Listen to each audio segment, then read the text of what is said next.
Hey guys, welcome to the broadcast today. I want to welcome all of you guys. If you are listening here, you are listening to Blackverse. This is Blackverse Presents. Blackverse is brought to you by Black Multiverse Enterprises. Today we have a special guest, and that special guest is Dr. Eric Kelly of the Black Business Network and Black Business Expo.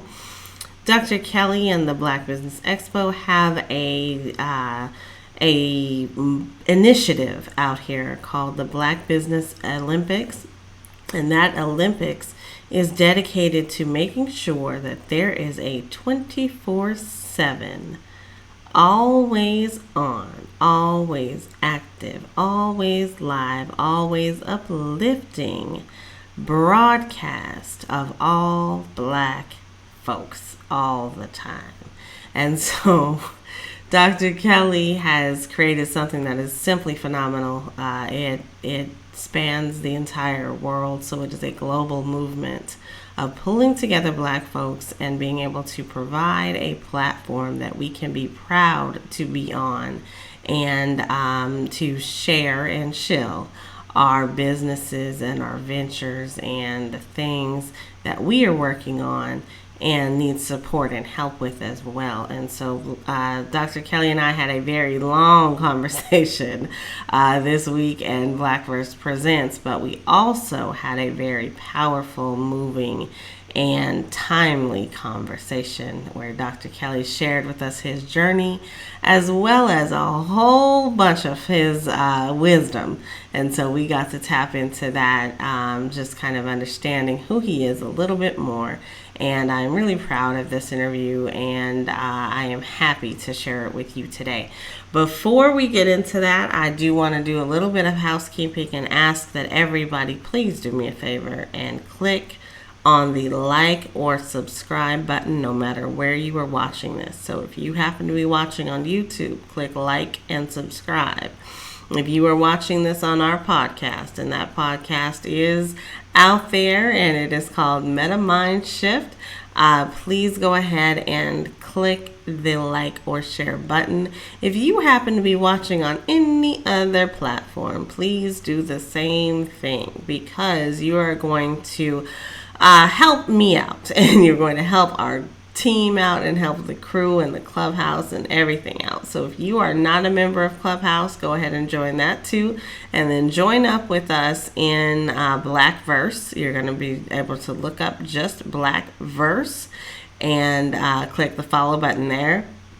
We also have a new club, and that club is Black Business Expo, and that is out there as well. So if you would like to be a speaker at either Blackverse or Black Business Expo for the upcoming Olympics or any other thing in the future, please go ahead and reach out to us. So you can find me at metamindshift.com, and you can reach out to Dr. Kelly at erickelly45@gmail.com. So you are able to connect with us in any kind of way, so that you can be right here getting what you need to get, and we can get what we can get with you, and help get you on one of these platforms and stages as well. So with that said, we're going to go ahead and start the interview.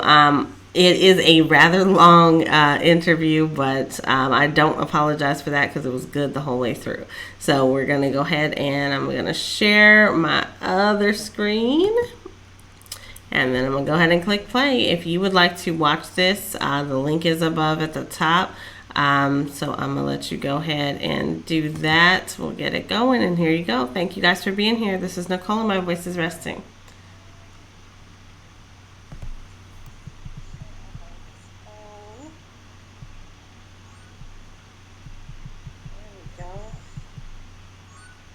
Hey Ella, hey Gary, welcome guys. We're going to be talking with Dr. Kelly. I am working on getting him in here today, so please bear with me for a minute. We're going to go ahead and get him. If I can get this done, we'll have some music here also.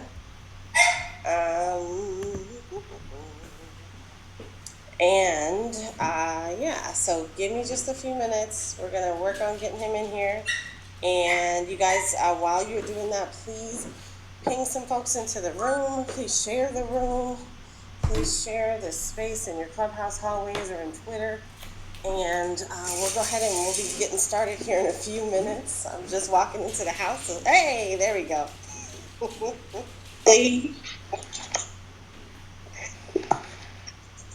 So I see you, but I can't hear you.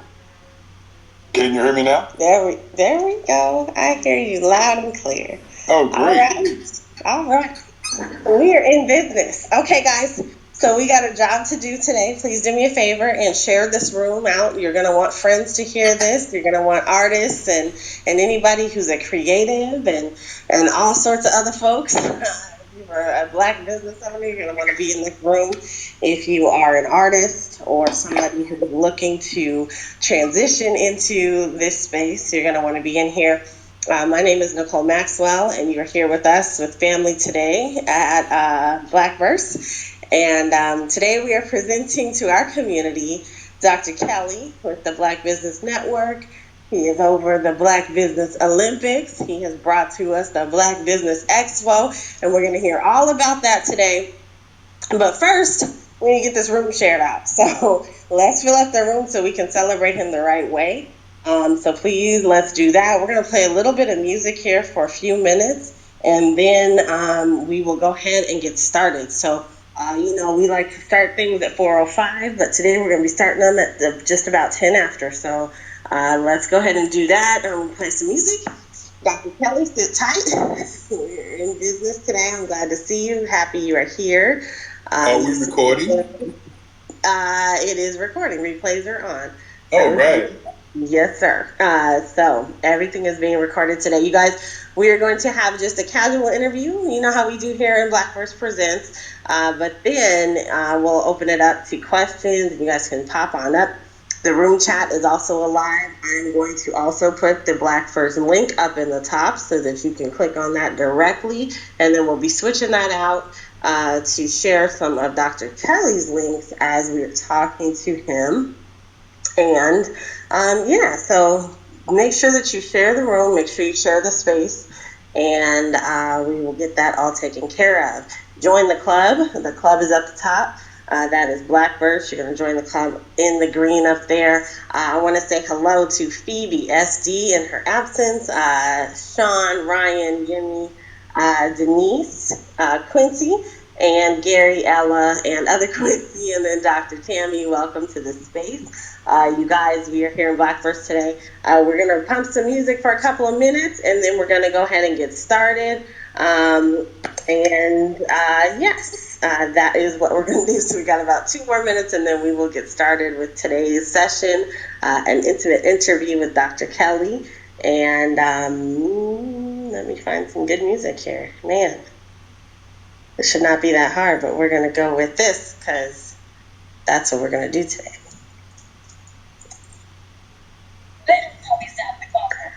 All right.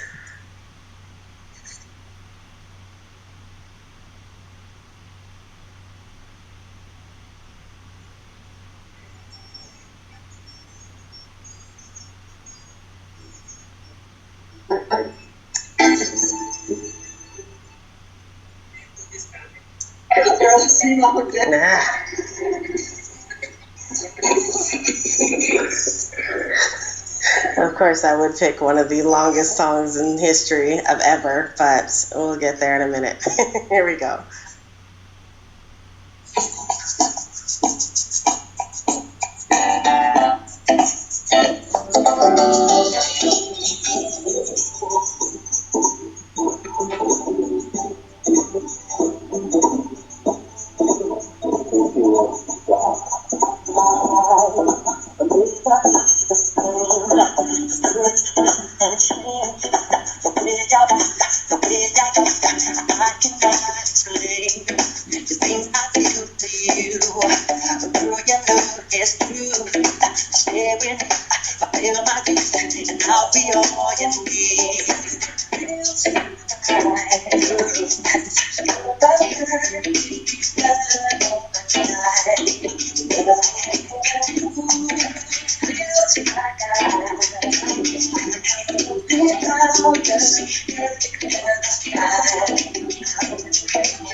Girl, you know it seems the light is so complete. I love the street, you're doing what you do.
Welcome to Blackverse. So we are here today and we have a treat for you. I am very, very excited to be able to present Dr. Eric Kelly to the Blackverse family.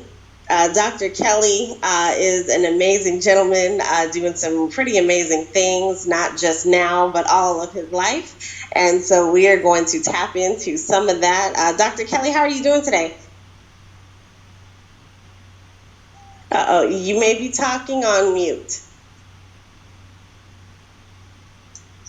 Uh-oh, Dr. Kelly, did we lose you? There we go. Oh, it is an amazing day here in Durham, North Carolina, where I reside. I just want to say hello to your community and thank you so very much for allowing me to share the space. Hey, so we are excited to have you here today. So, Dr. Kelly, please tell the folks a little bit about you and what you are doing these days. Who are you, sir? Well, I am an artist, scientist, innovator, visionary strategist who looks at how I can serve the world. That's what I've been working on all my life. I started drawing at 4 years old. And at 7 years old, my great grandfather walked into my room and asked me and said to me, he wanted me to be a lawyer. And so, of course, I was a kid and he brought those big books. And, you know, if you're a kid and you're looking at them big books, you're like, I don't want to read them big books. And so I said to him, I didn't want to be a lawyer. I wanted to be an artist. And luckily for me, my grandmother who raised me had instilled into me early on that you could be anything that you wanted to be. So I'm standing there as a 7-year-old looking at my great grandfather, who's a grown man, telling him what I wanted to do. And so he walked out of the room and came back about a month later with the same books and said the same thing. And he said, well, if you're going to be an artist, have you been drawing? And so I went behind my bed and grabbed my papers with my art on it. And so he said to me that, well, I'm going to start a museum for you, and you're going to put your work up in this hallway. We stayed in a 2-story house at the time.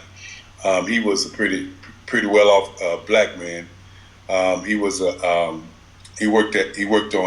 the train, the Pullman Porter. He worked in the shipyard in Virginia. And so he was pretty well off, and that's where my journey as an artist started. I was told at that time that my work, the work that I was doing, my great grandfather said that only sell to collectors. Don't just give the work away, and put a value that you feel like the value of your work is. And so that's what I did. And a lot of times when I talk to other artists and talk to other folk, they ask me that question: how do you value your value? And my great grandfather used to say, if you don't value your value, then your value will not be valuable. And so I would always say, I look at what I do, not how I feel about it, but the energy and the time that I put in it. And then I put a price on it that I want to sell. And so that's one side of who I am. And many people who know that side of me go to my museum, and they still come to my museum and purchase work. But after high school, when I was a senior in high school, I won the artist the best artist in the state award, and how that came about. And this is one thing I tell young people all the time: is to listen to people who are talking to you about what you love to do, because sometimes you can have a life-changing conversation about something that you like to do. I was running up and down the halls at Hillside High School, where I was probably my senior year. I was probably one of the most popular guys, because one of the things one of the things I used to do was try to find out where everything was, and I would connect that information to everybody that was around. And so I was kind of known as kind of a guy who could connect you with a lot of things. And so my art teacher, my history teacher, and my English teacher um, saw me in the hallway and took me into the teachers' lounge. And for those of you who are young, in those days, if you went in the teachers' lounge, there was a problem. And so in the teachers' lounge, my art teacher, who was the ringleader, said to me that I wasn't going to graduate. And I'm perplexed and saying, what do you mean? Because, when you're young and you're trying to get out of high school because you're thinking about your life, you're not worried about graduating. You're just doing what you can to get out. And so she said that every day I would come to school and play around in her class. And when it was time for the project, I would take the time out and I wouldn't say nothing to anybody, and I would draw or whatever the project was, and it would be the best in the school. And she thought I was cheating the world with my talent. And so my history teacher said that you're not going to graduate because we just not going to pass you. These ladies was talking to me in a manner where I believed what they said.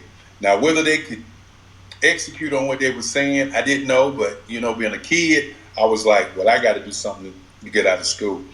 And so it ended up, I made an agreement with those three teachers that I would draw for their classes and for them. And I asked them, I said, well, if I draw for y'all, am I going to get extra credit? And all three of them teachers looked me square in the face and said, we're not going to give you extra credit for something that you can already, that you do well. And so I went on a mission all year long, drawing for my history teacher, my English teacher, my art teacher. And at the end of the year, the Durham Lynx came to the school, and I had artwork from one end of the hall to the other end of the hall on both sides. And most people know what a hallway looks like. And so I was awarded the best artist in the state of North Carolina with our high schools.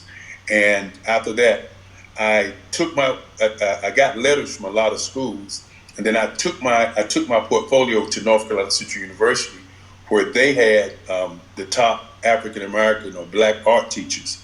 I'm one of those guys who do a lot of research. Anything I do research, and I tell people all the time, research is valuable. So after that, I went to North Carolina Central with my portfolio. They didn't have an art scholarship program, but after I took my portfolio and my work, Lana Henderson told me that give them a week and they'll think about it. And I took the letters that I got, and so at the end of that week, they sent me a letter for an art scholarship.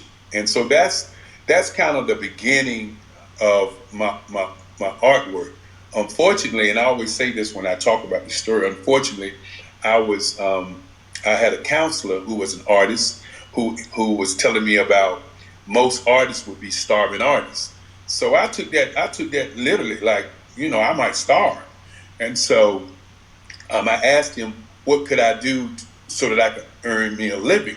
And he said, well, you can go into advertising and you can write your ticket. And so I went to school. I was going to be an art teacher, so I changed my major to visual communications at that time. That's what it was called at that time. And I opened up an advertising agency that in Durham, North Carolina, on Black Wall Street. I was there for about 15 years. Um, um, about 15 years. I was there about 15 years. And I started the Black Business Expo. My grandmother was the one that brought it to me. The Black Business Expo was started in 1995. My grandmother came to me and she said that she wanted to see other young people get the same kind of opportunity that I got. She said there was a big change in my life because I got an art scholarship.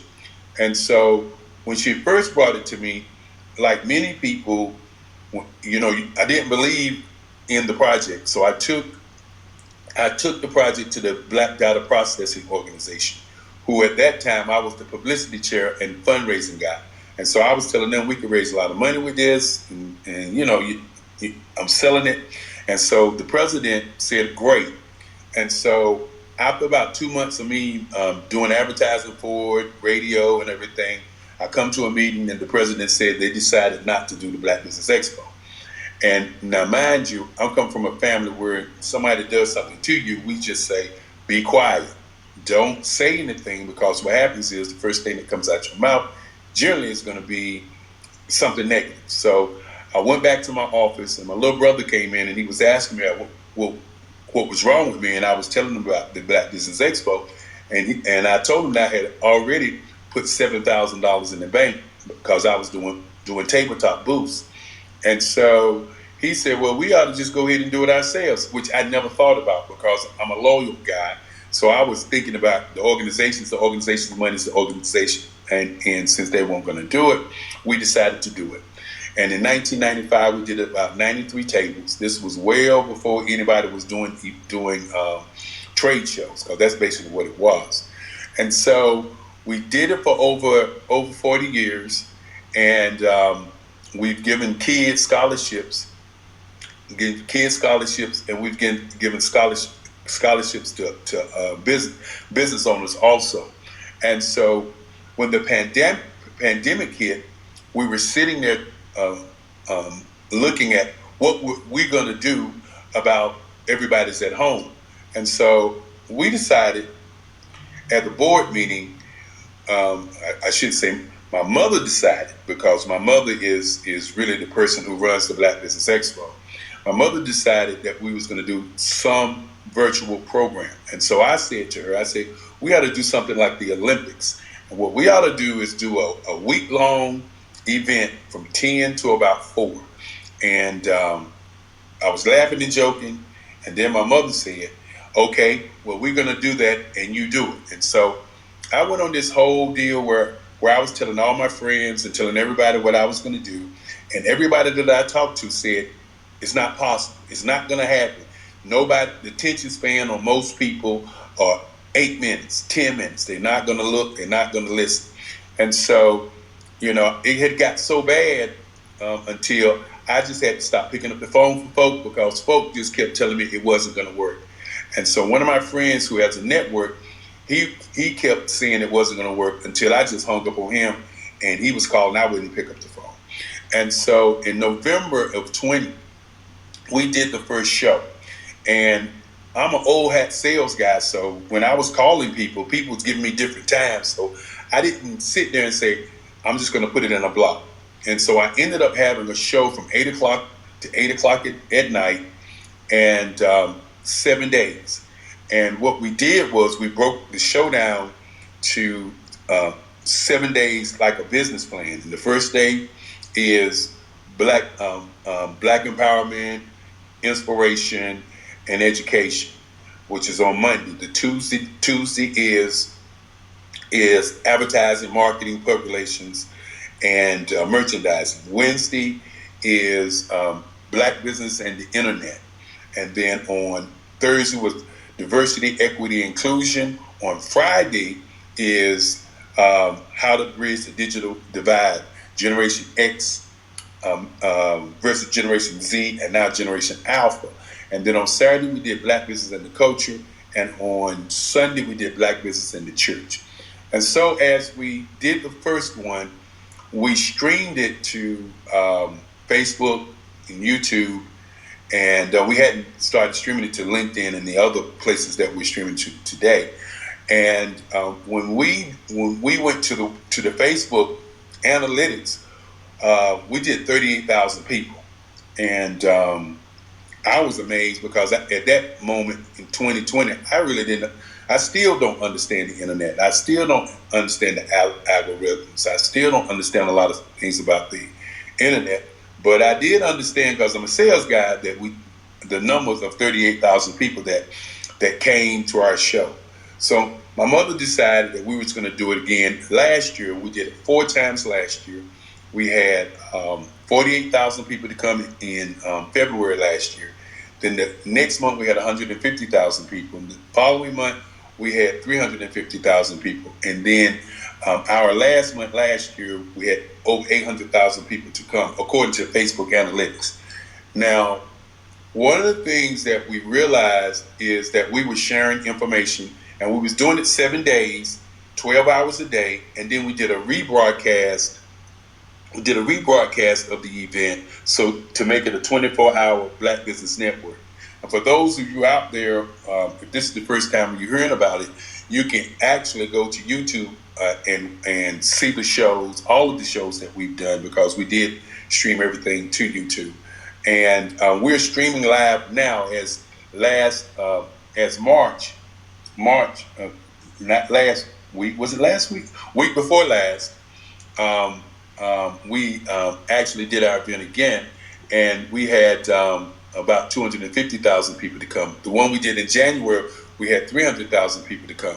And so what my whole goal is to continue to do the work of the ancestors, to continue to connect people globally. We have people from Africa, Singapore, Jamaica. We have people from England. We have people from Vegas, New York, Chicago, Philadelphia, North Carolina. We've had people all over the world to be on our platform, and that's been one of the things that's made our platform great. The other thing is that the reason we got the numbers, because I know many people are sitting probably say, well, how did you get those numbers? We didn't advertise. What we did was I was watching Swiss Beats and Timberland doing verses. They was doing verses while back in 2020, and I noticed that it was a live concert and people at home was coming to the live concert.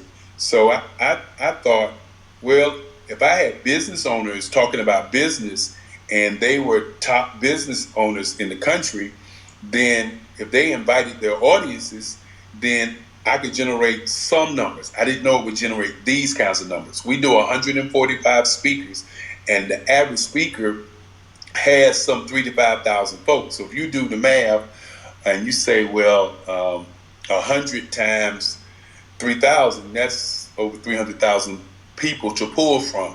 And that's how we did our numbers with the Black Business Olympics. So in short, that's pretty much who I am and what I've been doing. Not to even mention about my art and my museum that started when I was 7 years old has gone on until today. I still sell work, I still paint, I still draw. As a matter of fact, I tell people all the time, I don't like to work, I just like to draw and paint. All right. So thank you for that, sir. I am so elated that you're here today. I love talking to you. It has been really cool getting to know you, over the last month or so, and just hearing some of the legacy that you are enriching into my life on a regular basis. And you're kind of funny too, and so that helps as well. I absolutely love hearing you, talk about the history, because, a lot of us are in this space and we are hearing, we're pioneers, we're doing this for the first time, and everybody here is brand new, everything is new. But we need to remember that before this space popped off, real life was going on, and traditional spaces existed. And so we've got some legacy that we need to bring into this space, and we need to be very sure that that happens. Because as Black folks, we want to make sure that our legacy, our history does not get lost. And so we're going to chop up that whole little timeline you just gave us from 7 to 60 plus. We're going to talk about that because I think that it's important that people hear your story. I'm really happy that I just let you talk because you were able to get it all out. But now we're going to talk about it. So you've been an artist for since you were 7. But before we do that, before we go into that, I want to welcome everybody to the space. If you were here for the first time, please, which I don't see any first timers here, which is always a good thing. It's a good feeling. Hey, everybody. Thank you for helping me welcome Dr. Kelly into this space. Please do share this with other people. Share this with your community members because you just heard what he said. Like, that's how you build things up, is by sharing it with somebody else. So you are about to be enriched by what you are about to hear. So please bring somebody else on board so that they are in this room. They hear that as well. So Dr. Kelly, thank you. Thank you for coming through. Thank you for telling us all about you. You've been an artist since you were 7 years old. And that is a long time to be dedicated to something that you love. What style of art do you use right now in your productions and in your craft? And how has that evolved over time? Or has it evolved? Has it always been the same, obviously, since you were a kid? Or have you kind of evolved into your grown man art style? Well, can I do one thing before I answer that question? Of course. I would like to acknowledge Blackverse and you, Nicole, for the work that you're doing. And having conversations with you, it really was a transformation in terms of the thoughts and the ideas that you bring to the table. And I really, first of all, want to acknowledge you. And I always, before I start talking, I always like to acknowledge a couple of other people because I want people to understand that what I do is not a miracle. What I do is not really a genius. What I do is just what I feel I was born to do. And I always like to acknowledge people that came over before me, like George Washington Carver, who in a time when Black people really couldn't read scientific books, created tons of products out of a peanut. And I always want to acknowledge Madam C.J. Walker. You know, I believe that womankind is the greatest kind on the planet. That's just what I believe.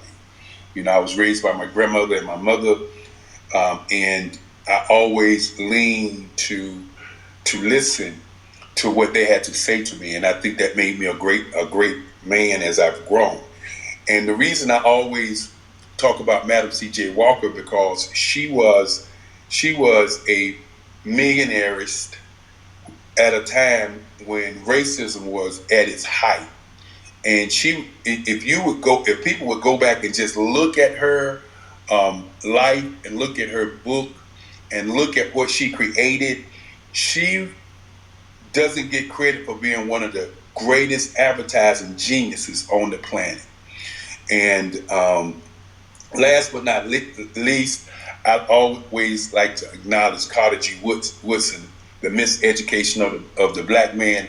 And nobody talks about his other book, The Education of the Negro, the Miseducation of the Negro and The Education of the Negro, which are books that really crystallizes what is actually going on today. And it's got to make you wonder, you know, how can a man write a book about the 1800s and here we are in the 2000s and it's still prevalent today.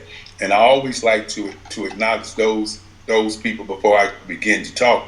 But to your question, and thank you for allowing me to acknowledge them.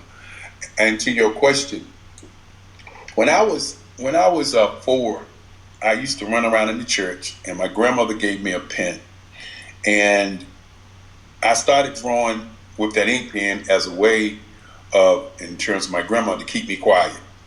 And I remember when I was in junior high school and I was sitting at the table and my grandmother and I was talking about my art. And she told me that I drew a picture at 4 that looked like the choir that was in the choir stand. And when people ask me about my style, the first time that I heard anything about the kind of style that I do was called expressive art. And I continue to say that I'm one of these artists who wanted to be dedicated to being an artist. And when I say an artist, I mean a guy who would draw, paint, play an instrument, sing, dance, the whole nine. You know, um, when you play Michael Jackson, it took me all the way back to junior high school when Michael Jackson was hitting the scene in the cartoon, beginning, because we all know his birthday is coming up August 29th. He died on June 25th. The reason I remember these dates is because these were profound days in my life with a guy who I thought was, and still think is the greatest artist of all times. Many people don't know that Michael actually drew, but that's another story down the road.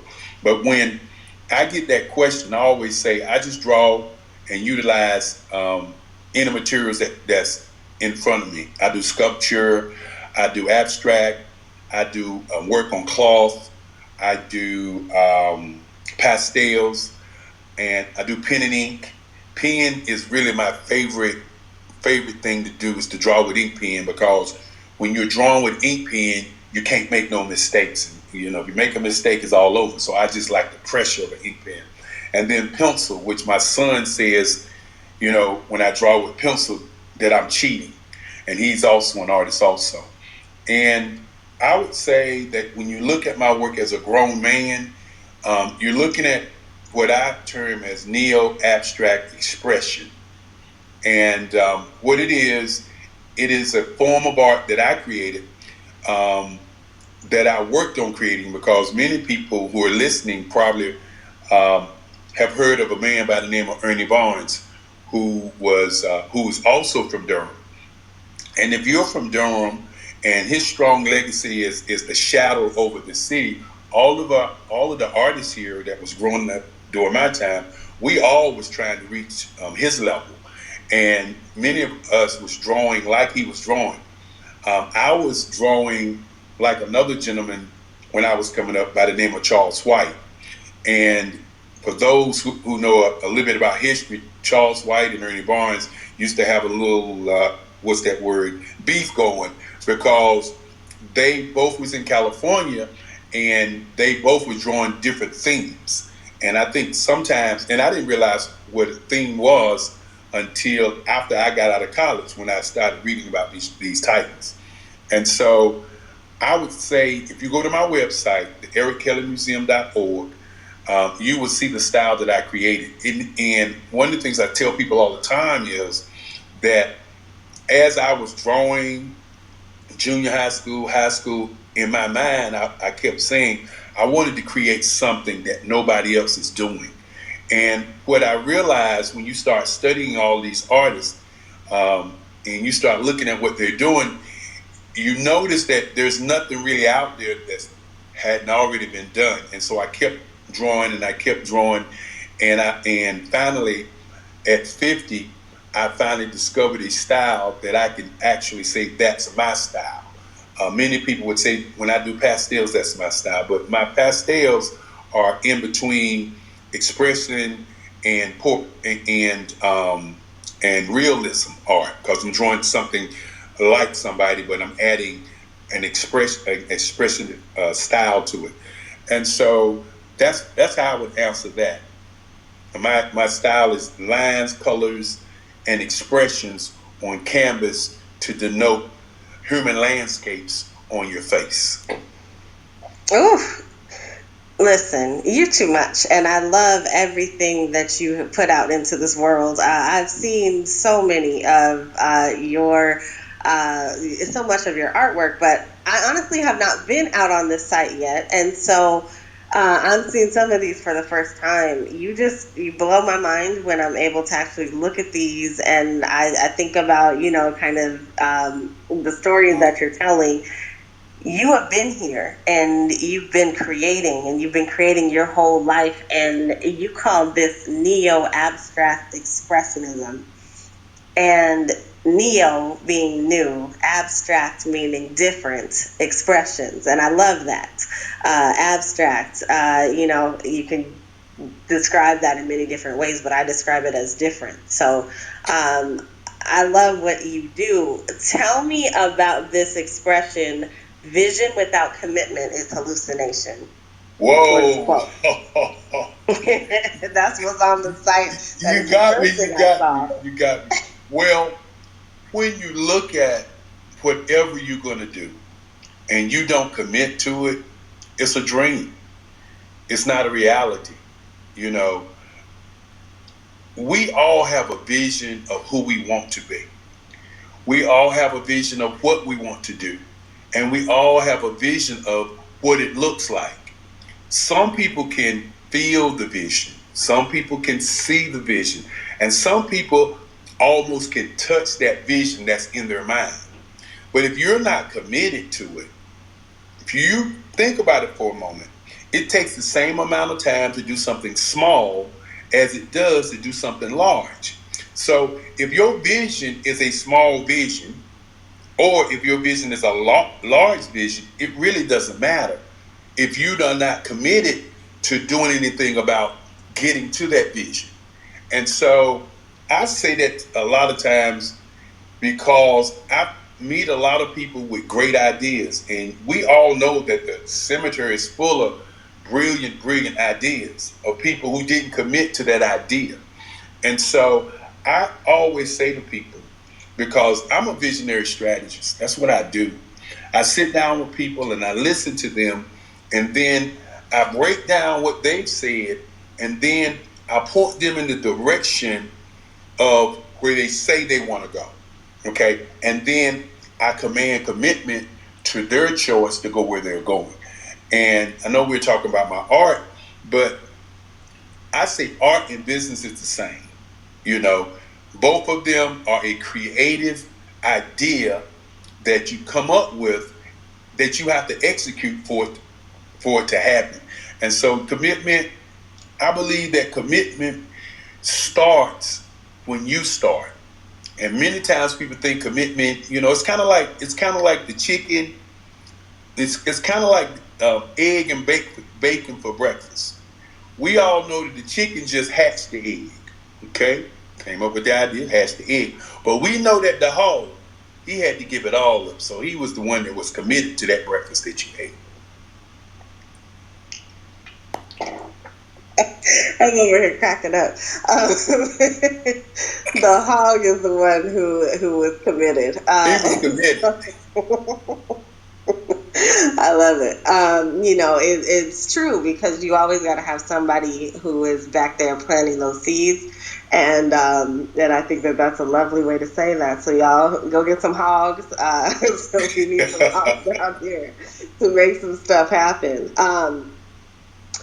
Talk about that a little bit more though, because you're an artist and you mentioned being a starving artist or that expression that's out there. So you've been an artist a whole long time. It's been, your whole life. And so have there been moments when you just wanted to give up and not do it anymore? Have you ever just threw your paintbrush, aside and kind of just let it ride for a while? What would you say to people who are going through that, if so?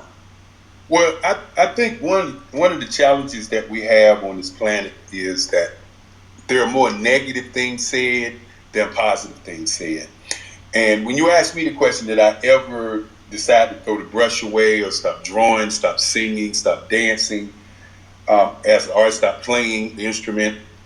The answer to that for me is no. But I can see in my head countless of my friends who I felt were better, um, or maybe I shouldn't use better the word better, but artists who were great artists who just quit. And what I say to people all the time is this: you know, our society sets up the tone and the narrative of how we think a lot of times. Now, you will hear something called a writer's block. You hear something called an artist block. You can't draw and you can't write. But the block that you never hear is a breathing block. Every day you wake up, you wake up, you can still breathe. Why is there not a breathing block? Well, there's not a breathing block because your brain controls everything that you do. You know, when people say to me that they can't write something, I sit there and say to myself, I don't understand that. I don't understand why you can't write. You can think, you should be able to write. But because there's so many negative narratives, we take upon the narrative that somebody gives us, and then we become what we think about. And that's in everything. And so I would say no to that. And what I would say to artists is who are in that space to just relax. You know, I remember one time I was bragging to this girl about how great an artist I was and how I could do this and how I could do that. And I went to sleep. I woke up the next morning. I could not draw. And I was terrified because I had been drawing, but I never bragged about me drawing, never bragged about my art. And I just relaxed. And about 6 o'clock in the end of the day, I was able to draw. And what I mean by I couldn't draw, I mean that I couldn't put on paper what I was feeling and what I was thinking. I mean, I could draw, sketch, but I couldn't put my feelings on that paper. And that's what we all as artists basically do. We create something for nothing, but the starving artist mantra has been put on us because we all are creatives. It is easy for somebody to say you can't do something and then you don't do it, so you can't do it. So I would say to everybody, you know, my great grandfather used to say, put your vision first and the money will follow. You know, when you look at great athletes like Michael Jordans and the Kobe Bryants and the LeBron James and these guys, you know, a basketball to them is $1 billion business. To me, a basketball to me is just a basketball. And the reason that these sponsors follow behind them is because a guy like Kobe, who is in the gym at 4:30 in the morning, but another guy is just getting away from the club at 4:30 in the morning. He is working on his craft. He's being relentless to be the best at what he's doing. And so people, the sponsors follow him, and people follow him, and people follow those who are dedicated to their craft. And when you begin to talk about my art, I have collectors all over the country who call me and buy my work, and they buy my work because they are collectors. And many people who are artists, they don't value their work. You know, they'll put a little number on their work because they want to sell it. I was fortunate enough to run an advertising agency where I could fund me buying the materials because the materials are expensive. And because I was successful, I created time and space every day where I said, I'm going to draw every day. And so what I would say to writer's block and starving artists, do the numbers. You think about it right now. If you were an artist or a person, it doesn't matter, and you were selling a piece of art or a product at $100 a pop, and you did let's just say 10 in an hour, that's $1,000.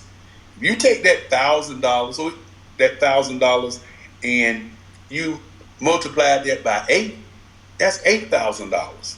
Okay, and then if you multiply that 8 by 5, you can get the gist of what I'm saying. If you do the numbers, if we as a group would just do the numbers, that $1.6 trillion that we represent in terms of GDP, in terms of us, if we would do the numbers, we could compete, and the wealth gap would crumble. If that was one of the pieces that we would even look at, is the numbers. Dr. Kelly, I think that you have said some things that are really powerful for this space and this moment. Right now, I know there are a whole lot of folks out here who maybe have invested in the wrong thing or invested in something too much.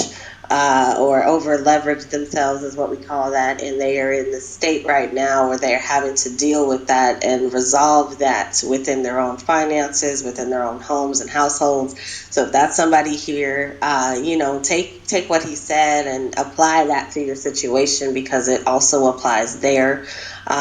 There is power in understanding that this moment will also pass. You have something to offer to this world, and it may not be in the thing that you're doing right now. And so I like to tell people that you have the option to pivot. Yes. You have the option to pivot and just, change up what you're doing, change your perspective, and keep it pushing. But the important part is that you keep it pushing. And so, with that, I want to talk about pushing things right on over into this NFT world. So, what do you know about NFTs, Dr. Kelly? Well, I've been watching this whole NFT piece for uh, a year. Well, now it'll be 2 years. And I'm frightened and I have fear about the whole NFT world, the blockchains, the cryptocurrency. I'm still in fear about it. I've watched it. I watch people who are digital artists earn a lot of money. I've watched kids who've gone to website and created over 10,000 images and earned a lot of money. And I'm an artist with a catalog. I'm not an artist with one or two pieces. I remember I was listening to Jay-Z one time, and I thought he said something that really, really, really hit home. And one of the things that he said was, he wouldn't want to be that person that when he was discovered that he didn't have a body of work. And he believed that a body of work was very important. And so that's one of the things that I always, as a young guy, always said, I wouldn't want to be discovered and people wanted my work and then I didn't have a body of work. And so I've created the catalog of my work, but when it comes to the NFT engine, I don't know a lot, but I'm watching it because I know that one of the greatest part of the NFT is that the artist also gets paid off of that NFT over and over and over again. There was legislation put before the government for artists to get royalties, just like, and I'm talking about painters, that kind of artists to get royalties, just like singers get royalties on albums and records and CDs and music. And so the NFT world allows that to happen. Yet I don't understand when I'm going to get in, where I'm going to get in at, or why I'm going to get in. But I do know that it to me, from the outside looking in, it looks very lucrative. You were very vulnerable right there, and you told us that you had some fears about this space, and I wish more people would say that when they come in, because people don't address the fear. So I talk to people about fears in the metaverse, but you just described your own fears in NFTs and kind of not knowing what you don't know. And so a lot of us, we deal with that not only just in NFTs, but all up and down Web3, right? So in crypto, oh, I don't know how to trade, and so you're either overly zealous, or you are overly cautious, or you just don't know, and so you withhold.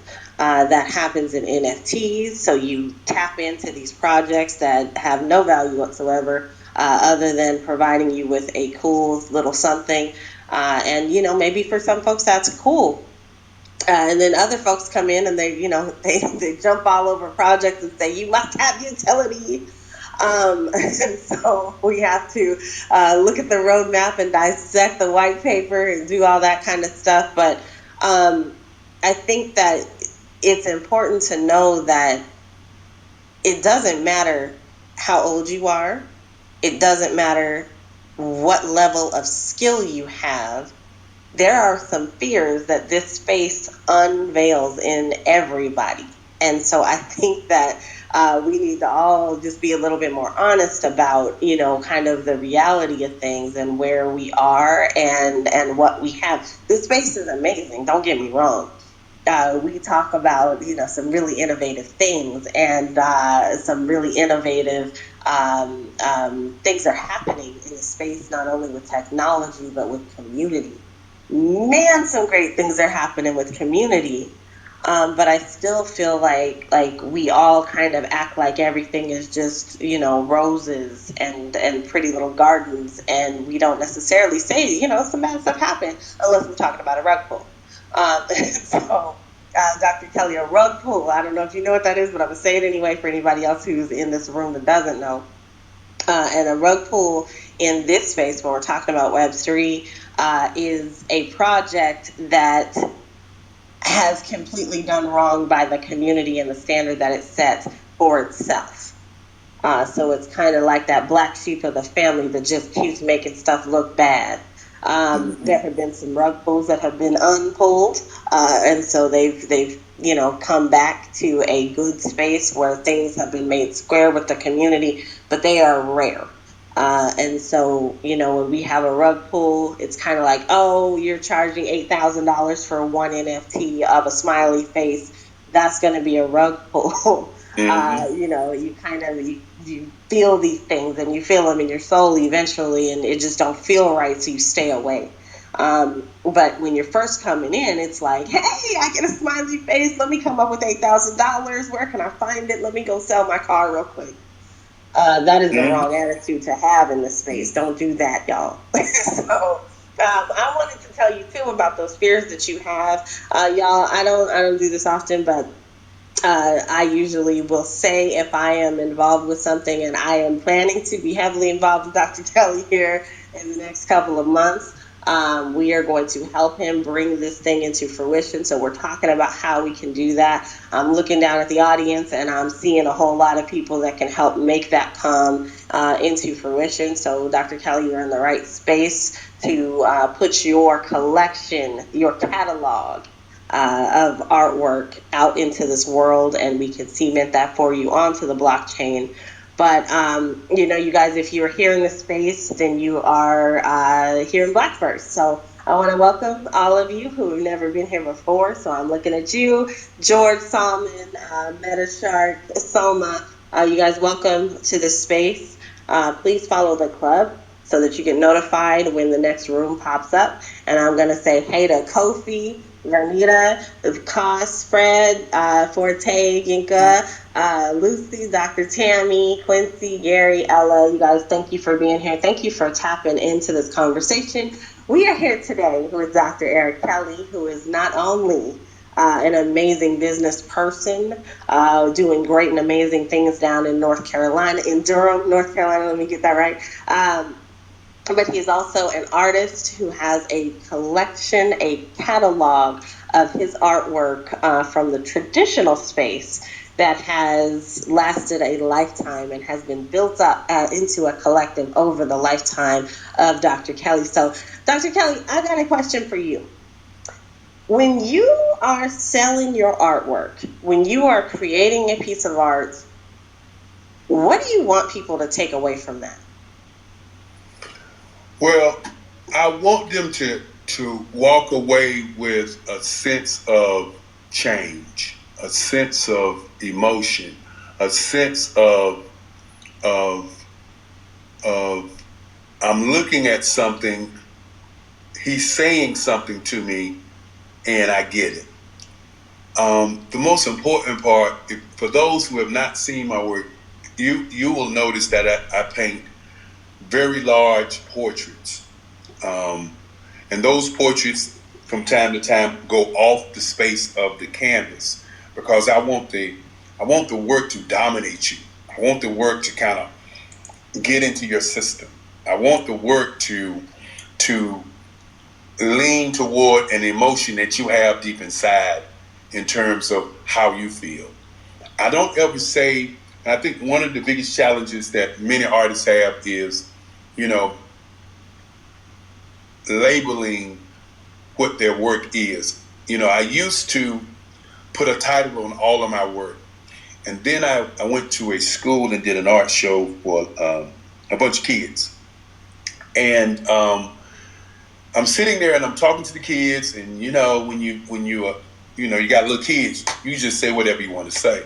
And then little kids, they say whatever they want to say.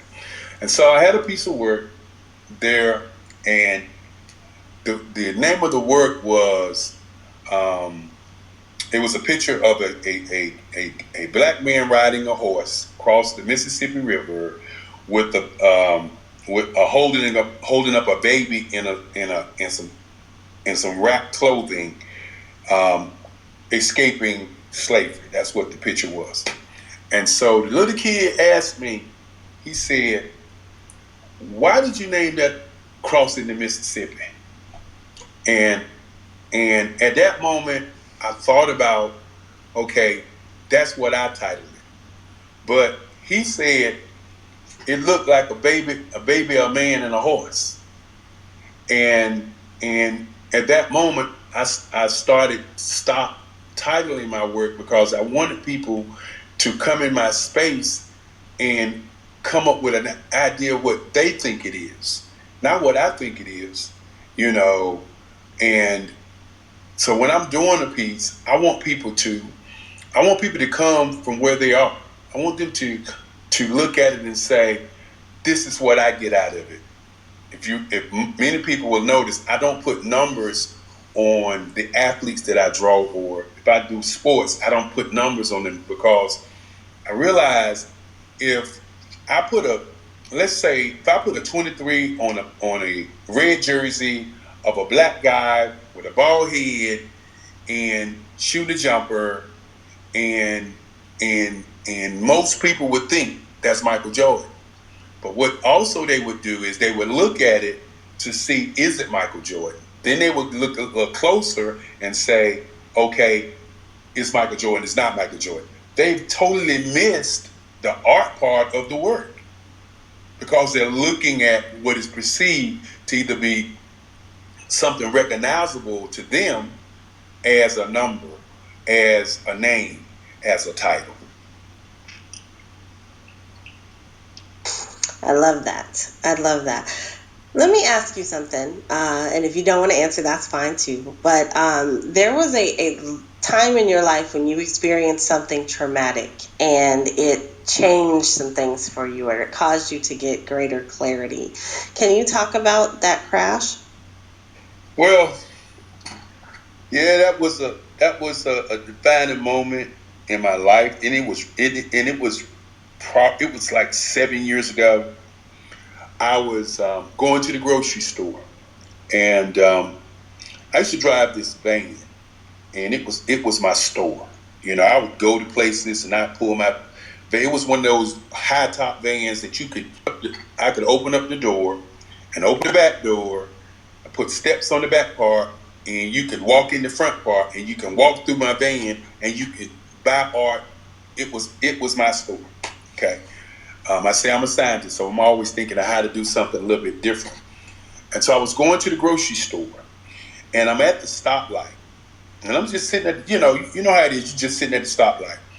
And over the hill comes flying a man in another van, and he's running the stoplight, and I am looking at him, and he's coming straight toward me, and he crashes his van right into my face of my van and knocked me back about 20 yards. And for those of you who go to my website, and I put it on my website because I thought I was going to die at that moment. I really did. I was looking at this guy coming straight at me. I couldn't move because I'm sitting stopping, and he's flying toward me. And at first, I didn't understand he was even coming toward, because I'm like, this is not happening. And he crashed right into me, and I was rushed to the hospital. I had a concussion. I had my hands messed up. I had a lot of things. I had my knees was hurt, teeth in my mouth was knocked out, But luckily for me, that my mind was still in the right place. And luckily for me, I didn't get any real injuries. But as I laid up in that hospital and looked up in that ceiling, I just kept thinking to myself, why am I here? Was this the moment that I was going to leave here? And what am I leaving when I go? What is my legacy going to be? You know, this is pre the Black Business Olympics. You know, I hadn't even got to the Black Business Olympics yet. And I believe that a part of what the Black Business Olympics is a part of the legacy that I wanted to leave for kids. But I was laying there, and my mom's came in, and my mother, she said, "Are you all right?" And I said to her, "I'm fine." I said, "But I got a lot of work to do. It's just not my time to leave." That's how I took the crash. Wasn't my time to leave. And, you know, I've been asked about that crash on several occasions when people go to my website and buy my work, and people want to know the artist, and they'll come back and ask me that question. But I would say to people that every incident in your life is important. Every day in your life is important. Every moment in your life is important. When you got up this morning, you didn't know what was going to happen. That's the beauty of life. When you got up this morning and you made a decision to do something, you have to realize every decision that you make is going to be a ripple effect to either your success or your failure. You know, I talked about fear, and my grandmother used to say fear is an emotion that we create to stop us from doing anything. And so that's what happened with the NFT world. But with that accident, it kind of gave me clarity. It kind of said to me, you could leave anytime. You could leave this planet anytime. What are you going to leave when you go? And so, yeah, that was a defining day, because I've lived my life. There were two accidents in my life. The first one was one that I didn't think about my life the way I'm thinking about my life now. And I'm 65, so I was about 60, 63, 64. So I'm thinking about my life a lot different than when I had the first accident. So you have put your age out there. So I have kept that behind the scenes, but you have definitely, given us just your history of from when you were 7, not 4 really, because we talked about when you were 4 to now. And so you have a whole legacy of things that you have blessed this world with. Some of them are up here on the pin link at the top. If you guys want to check out his artwork, it's there. And you talked about the accident and how it was able to help you focus and redefine some things, and really, ask those questions. Why am I here? We all have those things that happen to us, and we have to ask that question. I think everybody has had to do that, and if you haven't, keep living, because you will eventually. Why am I here? What am I supposed to be doing with this moment in time that I have been given, with the talent that I've been given? Why isn't it working? Why is it working? You ask those questions and you keep it going. Before we move into the Black Business Olympics, I wanted to ask you, what is, in your opinion, what is the greatest piece of artwork that you've done to date that is on a canvas? Oh, good question. My first piece. My first piece is the greatest. My first piece is the greatest. What is your first piece? Tell us about that. Remember, I was telling the audience and telling everybody about my history teacher, my English teacher, and my art teacher took me into that room, and so I had to start drawing. And so my history teacher was my Black history teacher. So I was drawing pictures like slave pictures. I always the funny thing about the slave pictures I was drawing, I always drew the slave pictures where they was getting away. All my pictures always depicted, black folk getting away. I don't know where that came from. Maybe I was trying to get away. But my first picture I did was a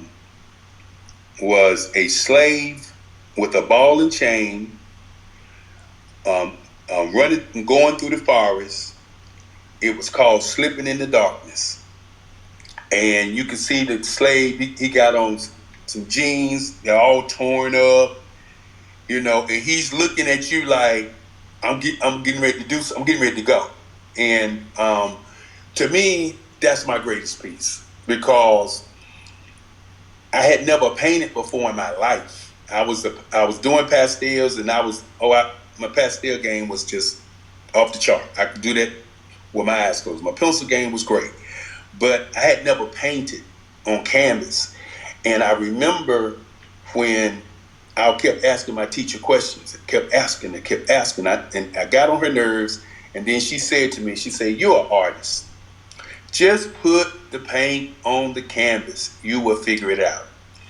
And I just said, "I'm gonna paint like I do pastels." And lo and behold, it was a nice piece. And when I got to North Carolina Central, I was the first guy on art scholarship. And when you're the first, that sometimes, and there's no shade on black folk, it's just what happened. When you're on the first on art scholarship, a lot of times other artists take that as, an offense, because, you're not paying and we paying. And so I was in my art class, and I was walking around watching people paint. I had only did one painting. And so finally, I asked this girl, and she was painting, and I asked her, I said, "Well, how are you doing that? How are you painting this picture?" And she looked at me and said, "You're on art scholarship. You ought to be able to paint." And everybody in the class was looking at me at that time, and I was like, "I cannot believe you. First of all, you said that to me, because I just was asking you a question." And I didn't know how they felt about it.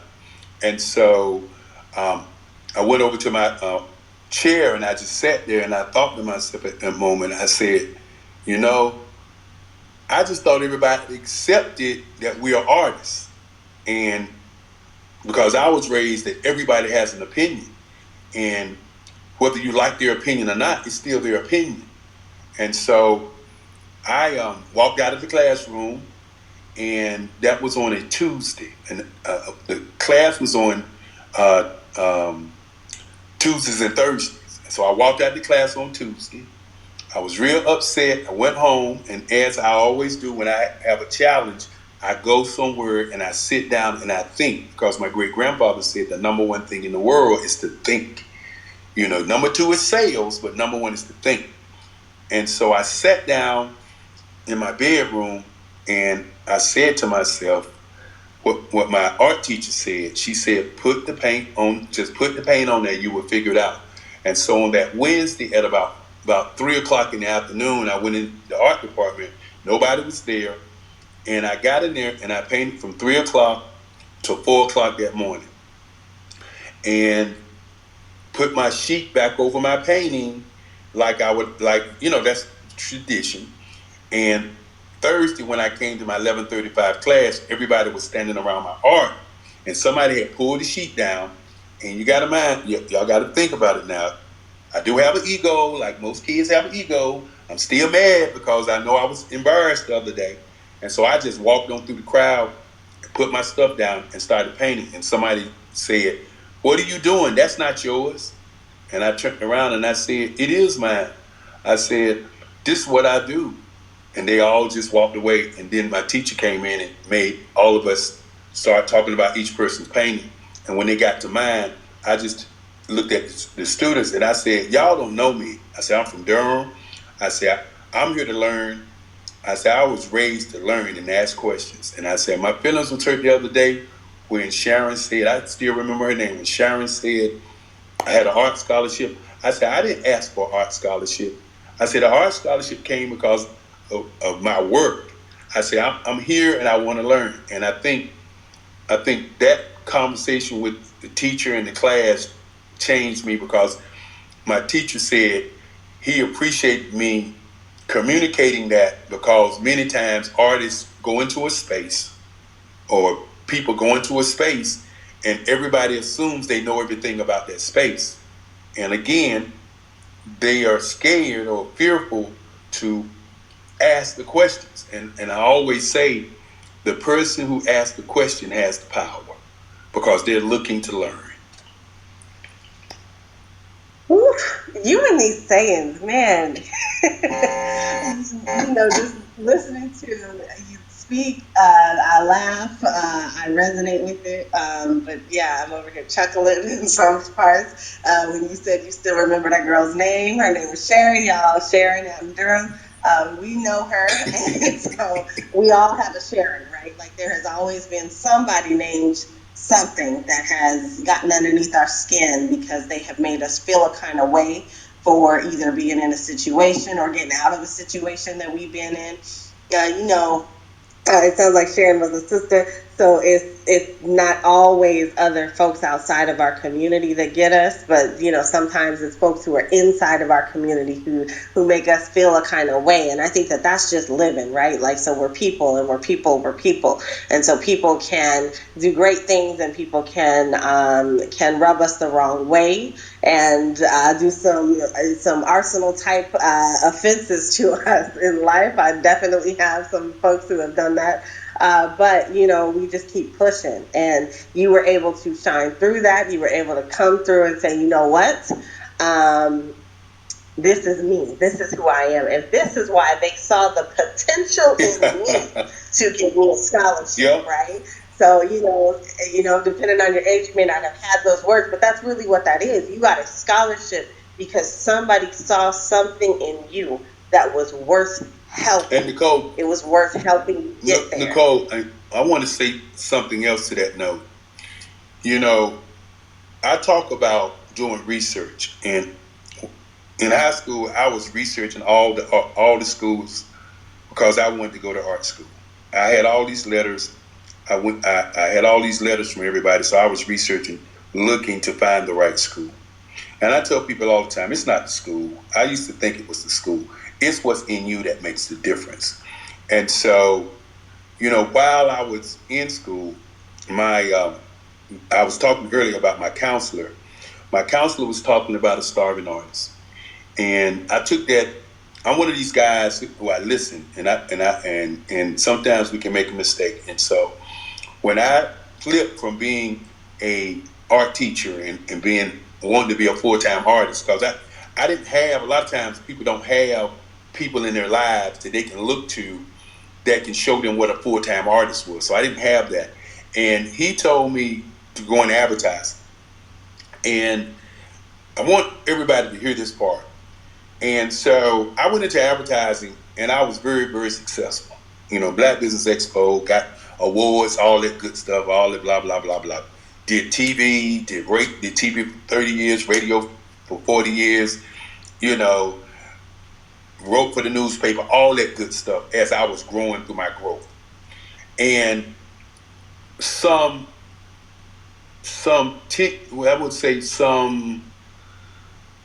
I would say 5 years ago. It was 5 years ago. 5 years ago, a friend of mine called me on the phone, and we was talking about art. We was talking about artists. I had since been drawing because I retired at 45. So I had since started just drawing. This is all I was doing. And he asked me who was the most expensive living artist. And so I was not really watching it, but I was watching all the other artists. And so I blurted out Dikembe Wiley. I said, Dikembe Wiley, he's the guy, man. He's making $500,000 for pieces. He's doing sculpture. He's making a lot of money for sculpture. And, I'm going on and on and on and on.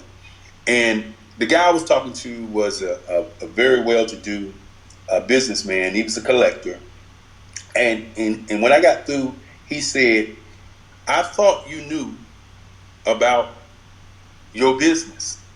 He said, but today you just showed me that you don't know nothing about your business. He said, find the answer and then call me back. and that was on a Sunday. And so I got on the internet and I just scoured the internet and asked the question on Google, and popped up a guy by the name of Mark Bradford. And Mark Bradford was doing art, creating art, and his pieces were selling for $12 million a pop. And I was so mad after I did his life story and studied him, as I studied him from 8 o'clock till 9 o'clock that day, because I wanted to know, because a friend of mine always says, you know, other people have things that you don't have because they know something that you don't know. And so I studied him all day because I wanted to know, why was his work worth $12 million?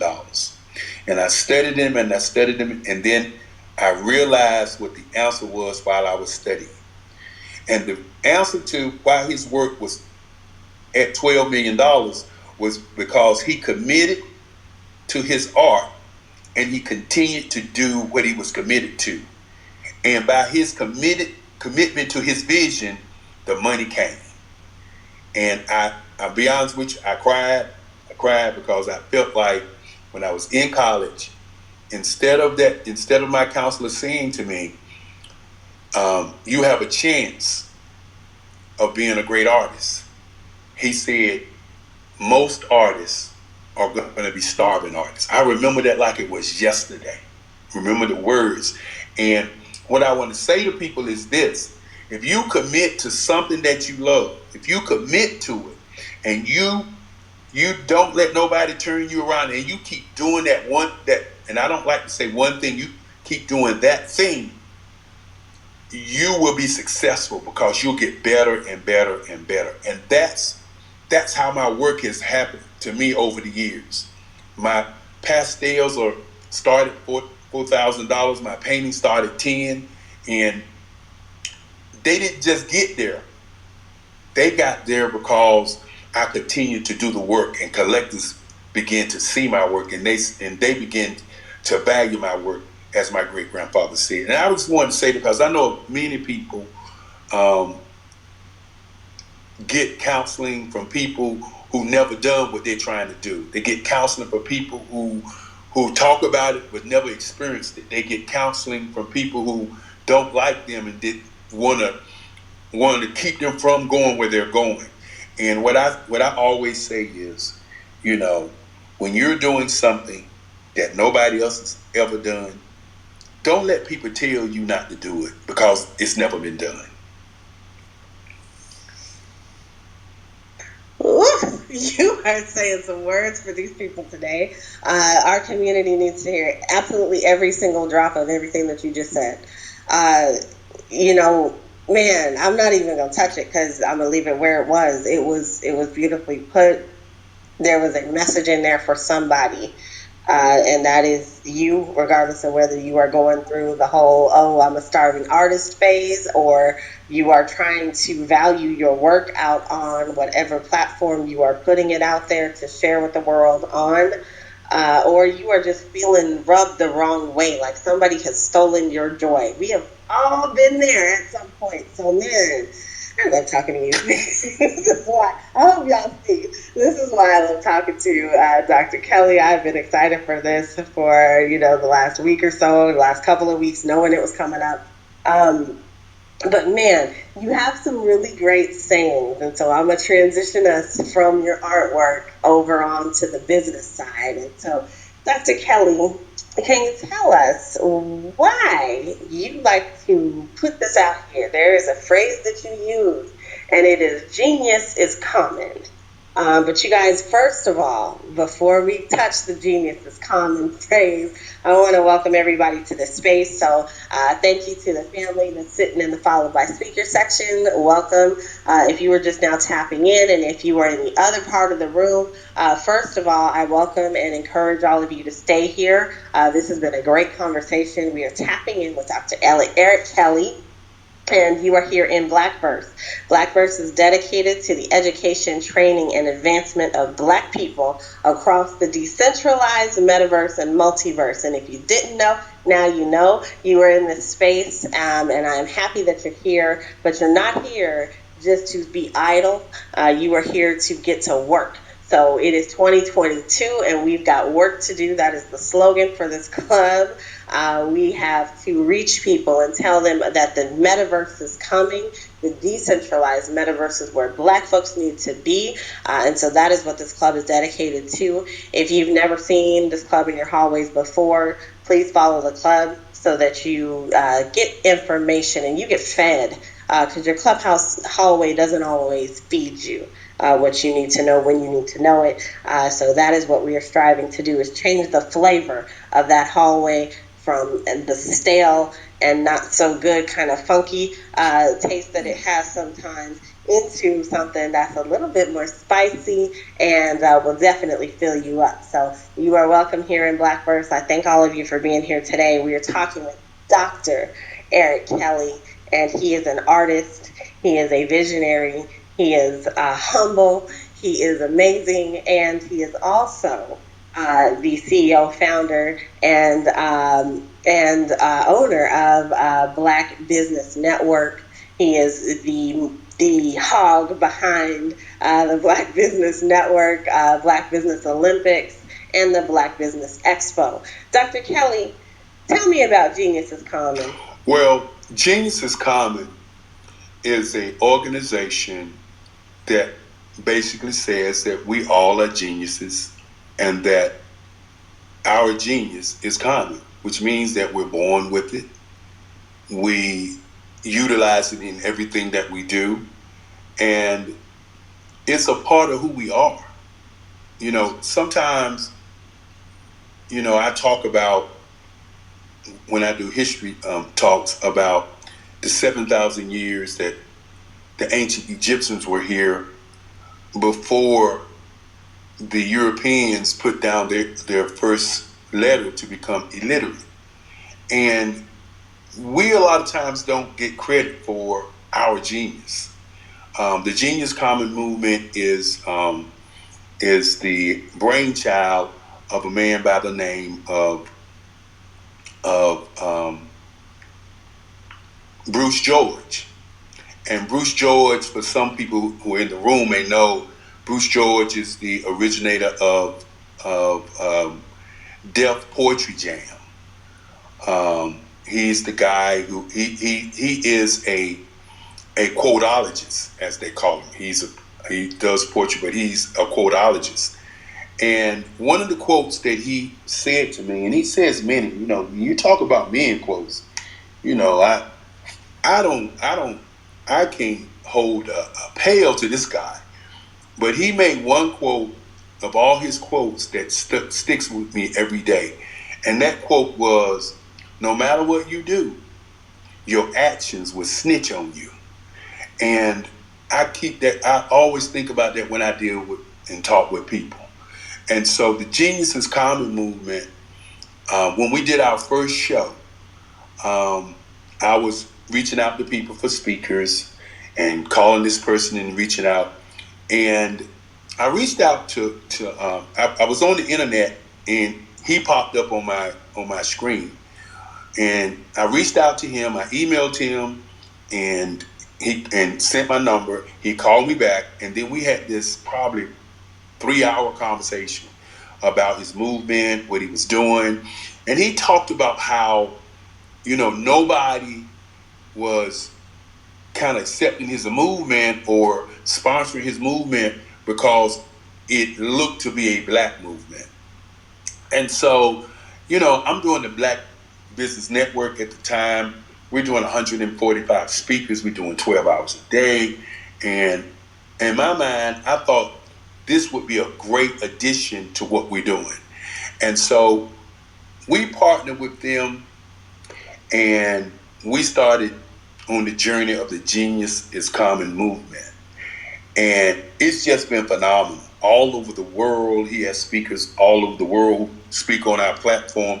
But more importantly, he shows and shares with kids that genius is common.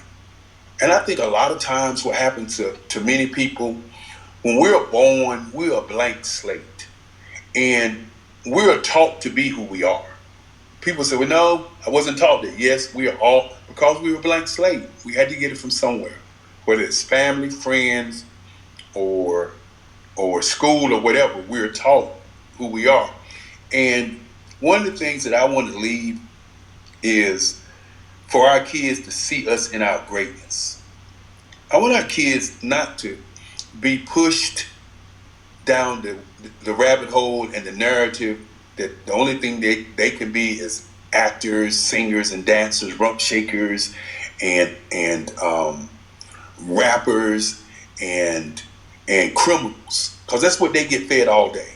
You know, I don't watch television anymore, and I wanted to make that point because of what's fed to our kids. I was watching a program, and there was a white family and there was a black family, and the black family and the white family were friends, and the black kid was in a middle age in a middle, I guess, well-to-do family, and so he was growing up, you know, kind of conservative guy, not a, you know, not on one side or other side, just right in the middle, and so he wanted to get with this girl, and so the white lady said, the black mama said, well, this is how you do it. The white lady said, I can show you how to get to that girl. And so he was transformed in that show to a guy with saggy pants, t-shirts, hat turned backwards, like a thug. And she said in the show that all she had to do was go on Google and find out, and she could transform him. And I just felt like this is the stuff that our kids get each and every day, you know. And I just feel like we are responsible. We're responsible for allowing these things these narratives that come into our families and to our friends, and we sit back and don't say nothing. You know, the Black Business, you know, Olympics is created to change the mindsets, to help raise scholarships for kids, to give them laptop computers and up to $5,000. But more importantly, there are three things we want to do. One, we want to change the mindsets of our kids. Two, we want to change the mindsets of us. You know, we want to show the world that Black people can work together. That's the biggest myth we get, that Black people can't work together. They just can't work together. No matter what, they can't work together. I want to change that myth. And then number three, which I think is just as important, I want to show that our culture matters. You know, anytime you hear about something Black, the first thing you get is a pushback. And what the Black Business Olympics is doing is we're a global community. And what I want to do is I want to put 9,750 speakers on a platform 365 days of the year, 24 hours, a Black network that would share that vision and that mission to the world, so the world can look at us from the point of view of genius is common, greatness, and more important, so we can start controlling that $1.6 trillion that we generate every year. So you answered one question that I had, and that was, you know, really just, first of all, so thank you. You know, we get that a lot when we've got Black in the name of our businesses, or we're all about, you know, Black folks. We get that a lot from the other side. Why does it have to be Black? I remember when I was in high school, I started a club, and at the time that club's name was African American Heritage Awareness Club. And man, you would have thought like it was like World War III. Like, why are you naming it that? Why does it have to be African American? And this was before, because back then, there wasn't this tension that is manufactured amongst us now. We had, it was the African American Heritage Awareness Club, and people were like, well, why can't it just be urban? Or why can't it just be hip hop? Or why can't it just be, something else entirely? Why does it have to be that? And so now, I hear that with Blackverse too, or Black Multiverse Enterprises. Why does it have to be Black? And you just laid it out so beautifully, And because. Nicole, Go ahead. Nicole, I can tell you why the pushback for the word Black. I can tell you, the pushback is this, and I want everybody to go and look up Dr. Joy DeGruy. She talks about post-traumatic slave disorder. And I want you to go and listen to her talk about post-traumatic slave disorder. And the reason the pushback is the same pushback for critical race theory. It's the same pushback. See, many people, when they look at things, they look at it from the outside and don't look at it from the inside out. See, when you say the word Black to other folk who are not Black, they see what's under the rug of what happened to Black people. See, nobody wants to sit around. You always hear that when you bring up slavery and you start talking about slavery, everybody said, oh, you need to get over it. I didn't own no slaves, but you built your life on the backs of slaves. The question is, what did you do to those Black people to get to where you are?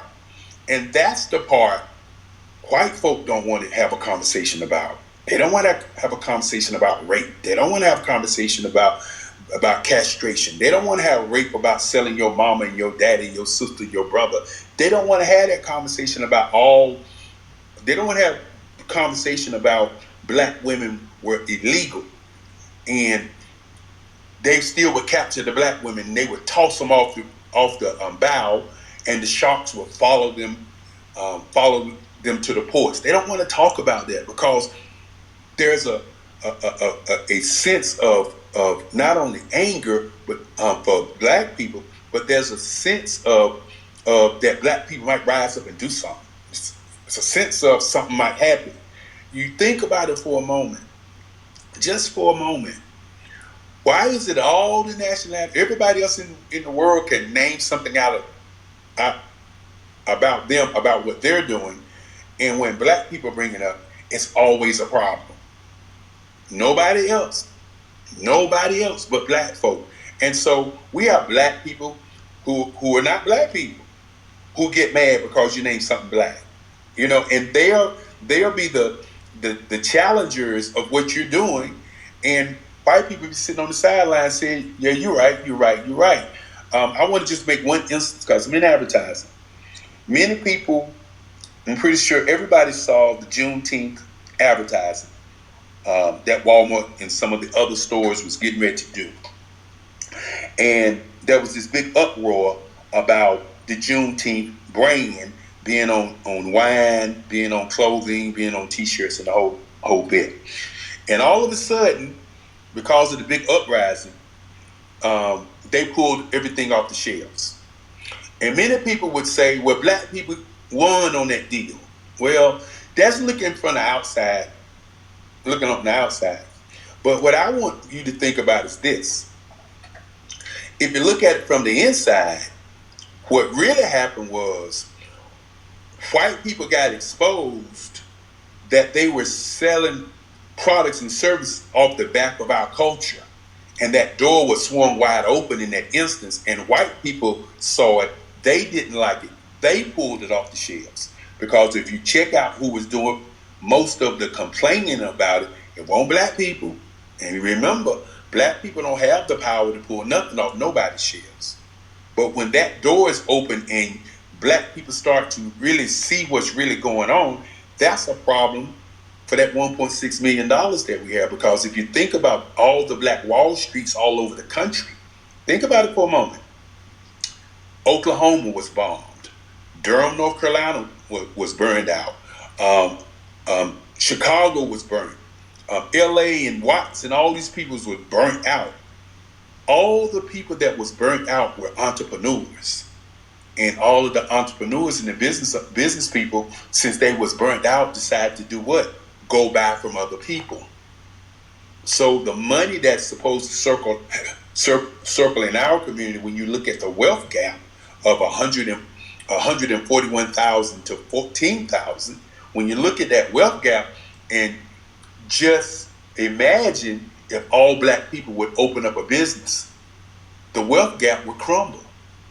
I contend that we can save ourselves without worrying about what white people do in business. But we can't get that in our head because we don't believe that we have the money to sustain us.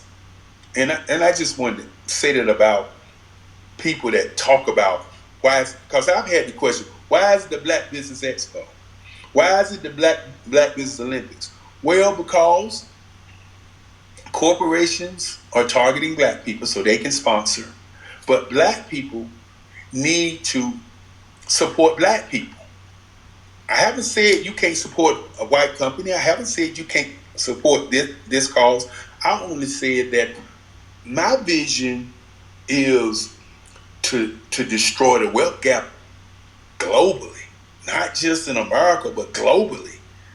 And the only way that I can see it is by at least taking 9,750. I tell you, got to do the numbers. That's how many people it takes, that number of hours, is to take those folk and put them on a 24-hour network so that they can share their voices with the world. And I feel like that would change the world. And that's why we do what we do.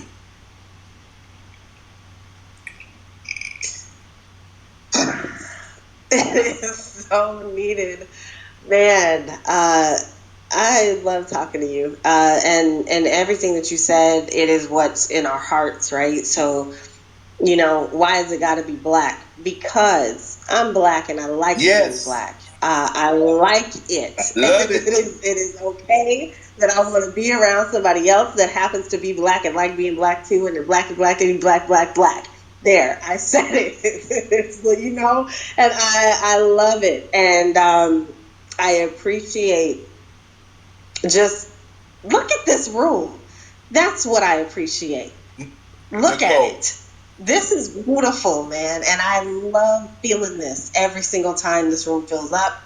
Nicole, it's been too long. I want to add this to it because I said looking on the inside.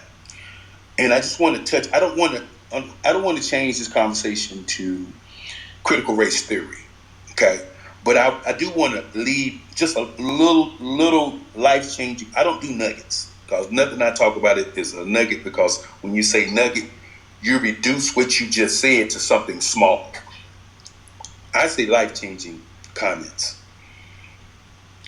If our young people are allowed to understand what has happened to them in what they say critical race theory is, and white kids are able to see what happened during the molasses slave trade, and many people think that the slaves that came to America, even though they was 18 and 19 years old, they went to the West Indies first for 4 years of training to become a slave. So the slaves that were pulled out of Africa, or the young people that was pulled out of Africa, was 10, 11, 12, okay? Some 9, some 8, okay? Went to West Indies for 4 years to be trained, and by the time they got to America the Beautiful, they was 19, 20, 21. Okay, so if the kids have some level of empathy for our black kids and allow our black kids to begin to utilize their geniuses, allow them to think because of what's being pressed on them each and every day, and they're allowed to think, this whole world would be a better place. We wouldn't have a pandemic, I don't believe, if we had many black scientists. And I did some homework on a number of black scientist groups, but that's why I always open up with George Washington Carver. George Washington Carver couldn't read those books. They castrated him and brought him to a city. Why did they do that? These are the kinds of things, if our kids, that's why I do what I do. If our kids could only see them in their greatness, they could create things to change this world. That's all I want to say about that. And that is very true. And, listening to what you just said, you said that they started with our kids when they were kids. Yes. So 10, 11, 12. And they put them through training for 4 years. So I'm going to talk about that just for a minute, because we talk about the metaverse in this space, and we are always talking about the metaverse. And in this space, we talk about the decentralized metaverse, which is where we are able to reclaim ourselves from being consumers and being consumed and putting us into a position of power. There is a movement right now, and if y'all don't believe me, go find it. Go do some research on it, because it is happening. Facebook is out here right now putting themselves into position where they are grooming our kids to be their consumers for the rest of their lives. Mm-hmm. They have given up on you. They've given up on me. They've given up on everybody else who is of age to be on that platform. And they are reaching out to the elementary school kids to give them headsets and make sure that they are tapped in and in love with Facebook going forward. Now, that seems like the norm, right? Facebook's been doing that for a long time. It ain't no different. But we are heading into the metaverse. And in the metaverse, that data becomes so much more important. When we're in the metaverse, not only will they have your advertising data, they will have your reactive data. So how did you react when you saw this particular message? What did your avatar do when you heard the phrase "genius is common"? What were your eyes doing when you saw black advertisements and black-owned businesses on a particular stream for 24 hours straight? What were your thoughts? How can they take that and steal it from you and make it and turn it into profit for themselves? And we know they're doing that. I'm not going to harp on that, because that is not what we're here for today. But y'all know I always got to put it in there because it's relevant, right? Like, so what you said was they started out at 10, 11, 12, trained for 4 years, and then put them to work at 20. So think about that. It is the same thing. It's the same tactic. We are experiencing the same thing. Hindsight is 2020. We have the experience right now. We have the intelligence right now to tell us that something different is needed. And if you look, and that is decentralization. And if you look at what Zuckerberg just did, everybody here, I'm sure, remember when the whistleblower came out. Blonde lady, blue eyes. Okay, she sat on and did 60 Minutes, and the world shut down because it was all about Facebook. Everybody ran to the television, and they listened to her intently. Okay, everybody remember that. Okay, now, what happened that Monday after that Sunday show that everybody was tuned into? What happened that Monday? What happened that Monday was this. Facebook shut down. They shut down from 8 o'clock in the morning to about 9 o'clock at night, 8 o'clock at night.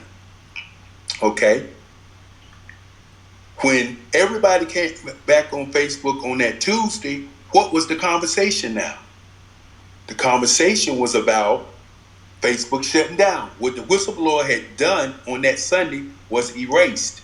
And then, right after that, what did we get? We get this onslaught of a new name called Meta. And see, this is the part where people are playing chess and we're playing checkers. Okay? Now, he has 3 billion people on Facebook. Okay?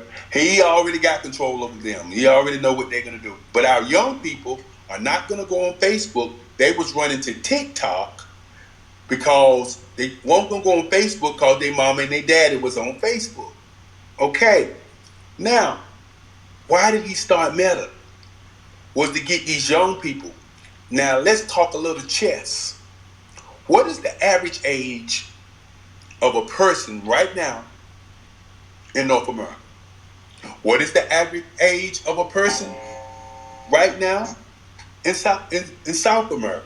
What is the average age of a person in Africa, Europe, China, Japan, and Australia? Do you know? Most of us don't know. But guess who knows? I know. Because I'm thinking chess all the time. That doesn't make me more important or smarter than anyone. I'm just looking at the indicator. The average age in America is 25 to 30. The average age in South America is 25. The average age in Africa is 15. The average age in China is right at 25. The average age in Europe, even though Europe age is a little older, 30. The average age in Australia is 27. So ask yourself, when he goes young and he gets 3 million people in that age group and he starts to advertise them, he'll be able to tell 6 million people what to think, because that's what advertising is, to tell you what to think. Now, who's in control of the minds of our youth and the world? That's the problem with us not getting together and sharing our voices to each other. That right there is the problem globally that we as a group not even looking at, because we're living in our lives in our communities.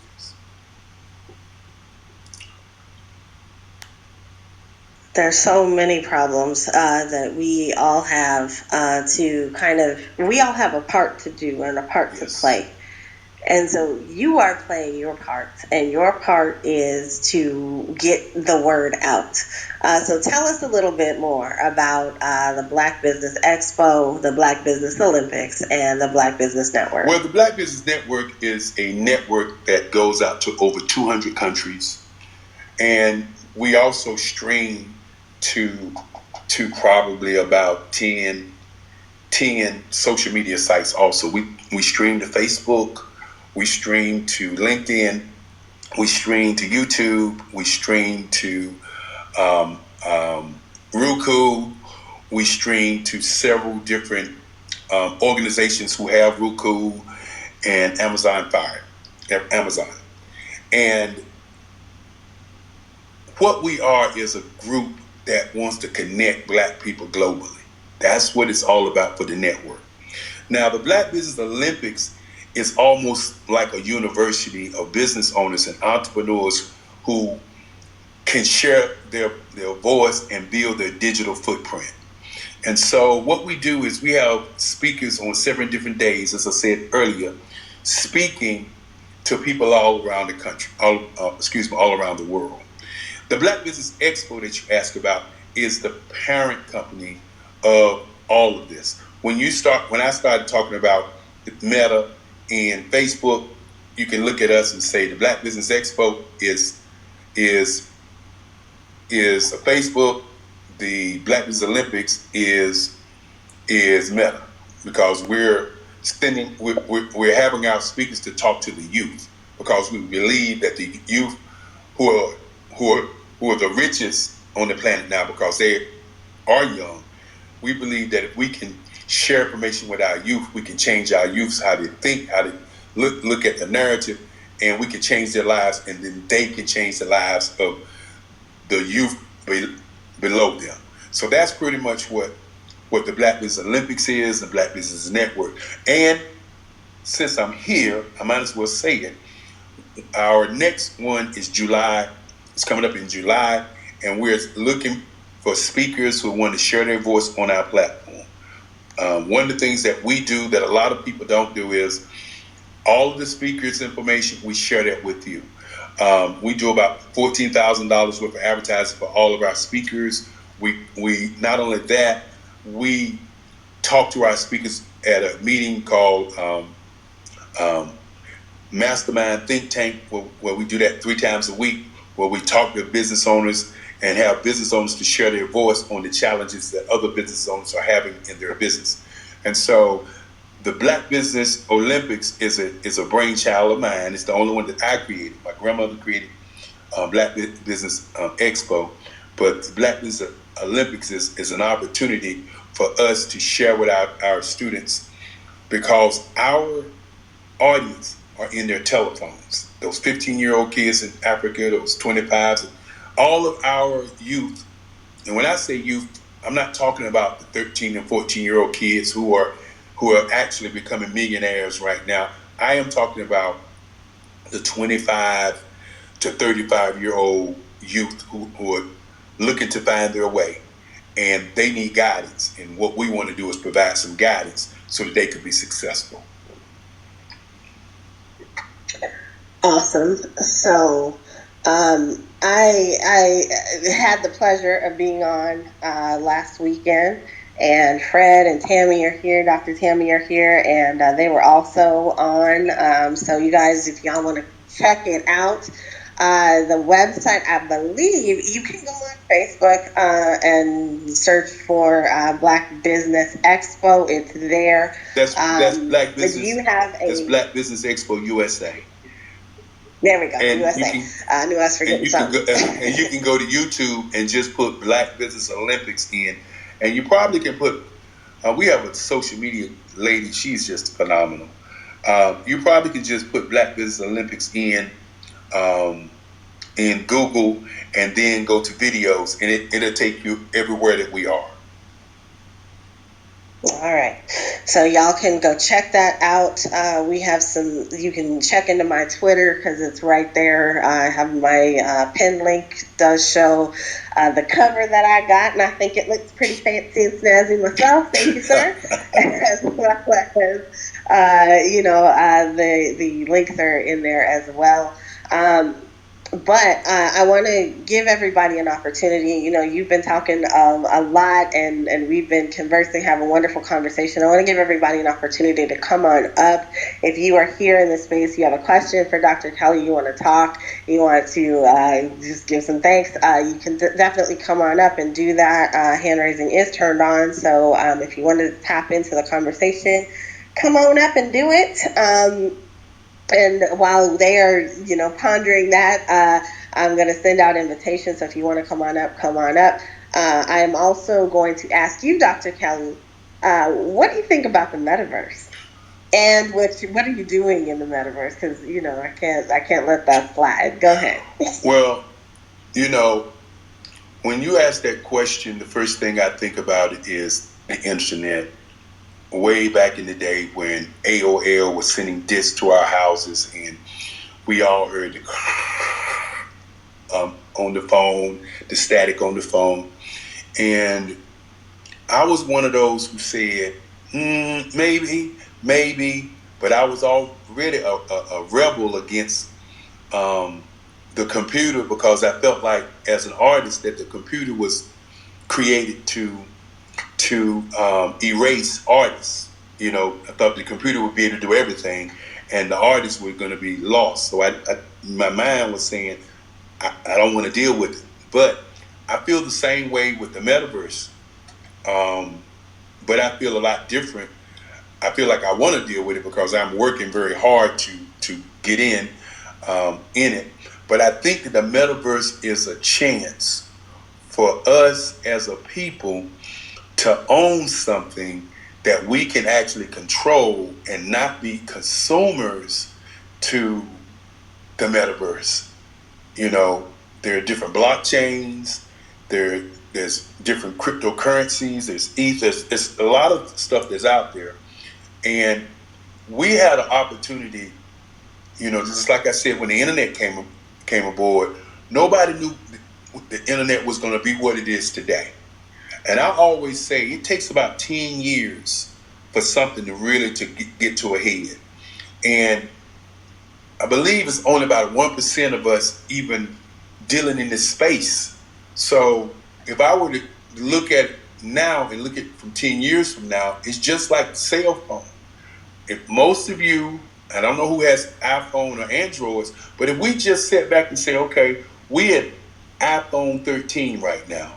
Okay, what did the first iPhone look like 13 years ago?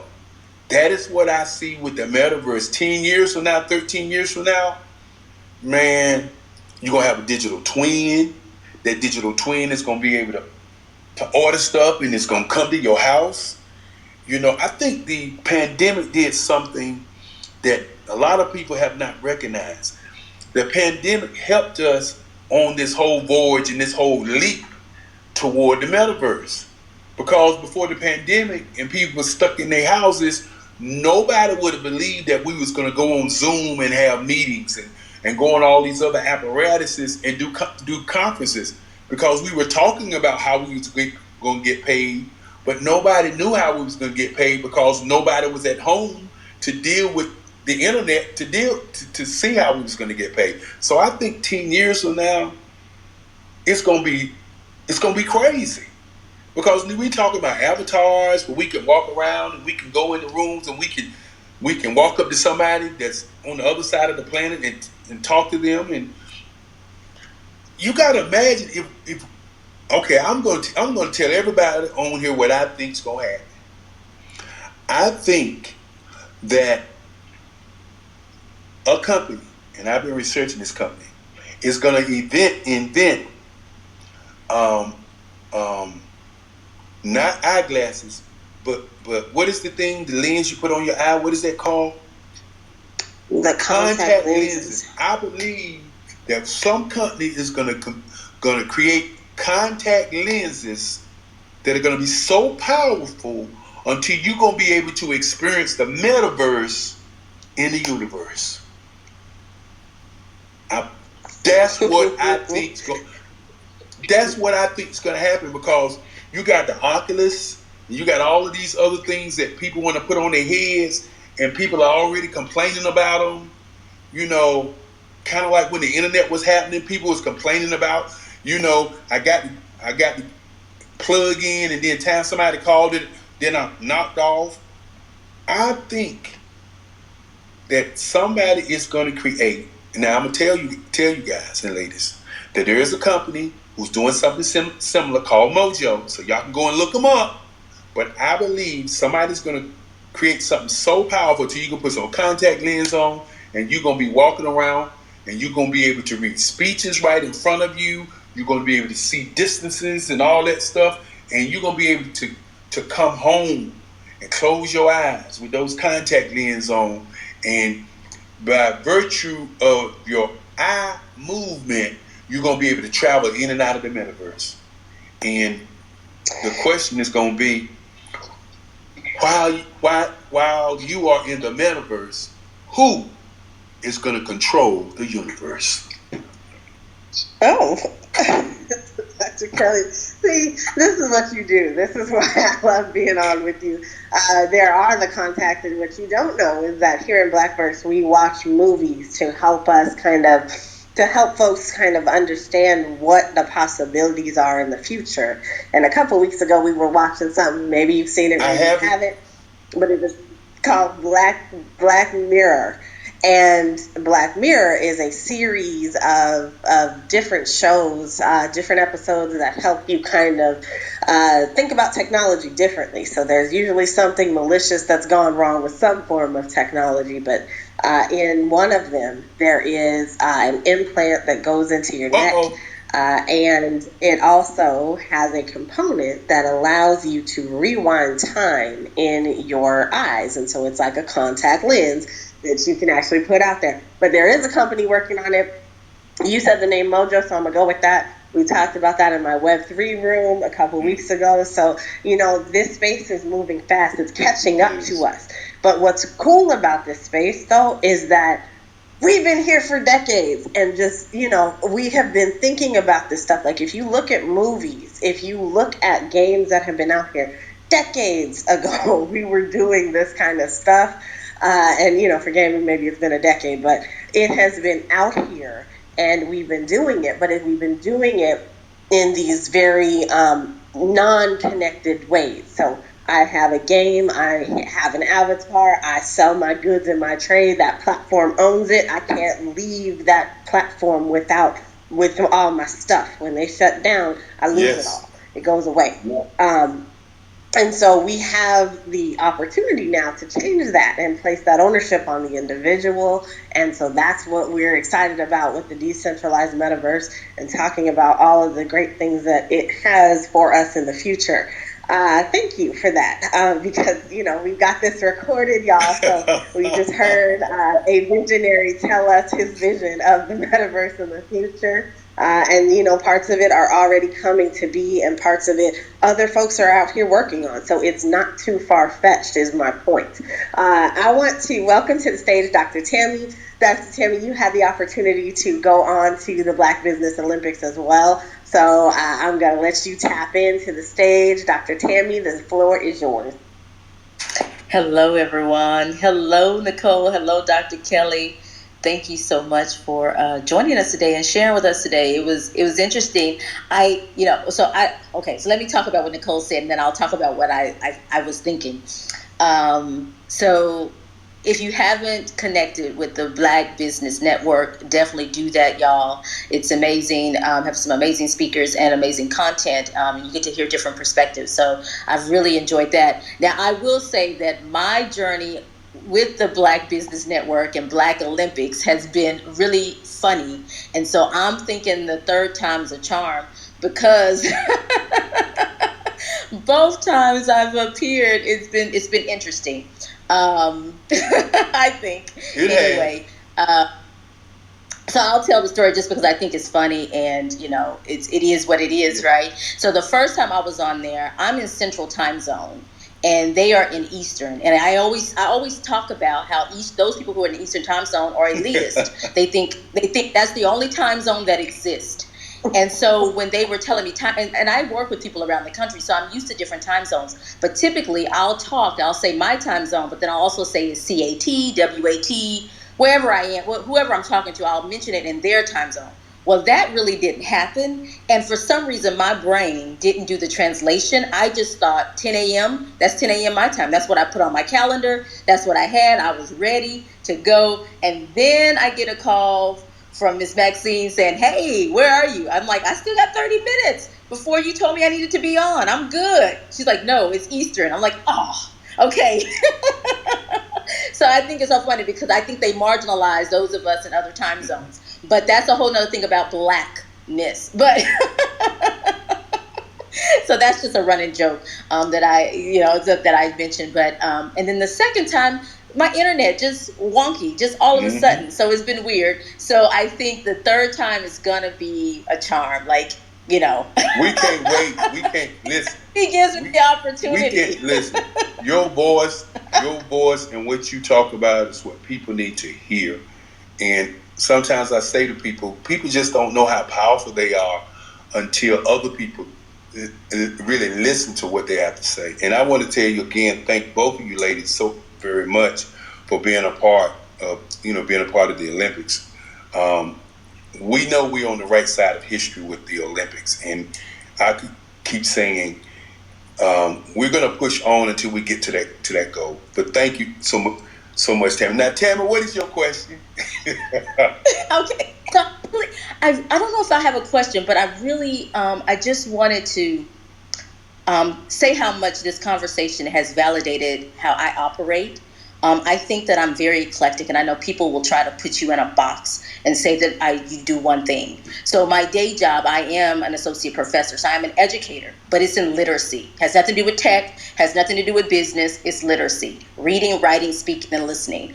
And so that's what I do. But in my business, I'm a business mindset strategist. And so I work with business startups and entrepreneurs on getting their business started and up and going and scaling and growing and building. And I do that. But I'm also have ventured into this space as well. And so now I've always been into tech, because if you look at my body of work, I've always talked about technology in the classroom.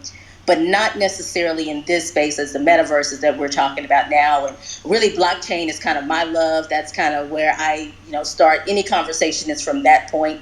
And so I'm really, and I do a lot of other things. Like I'm a yoga instructor, Pilates instructor. Like I do a lot of things.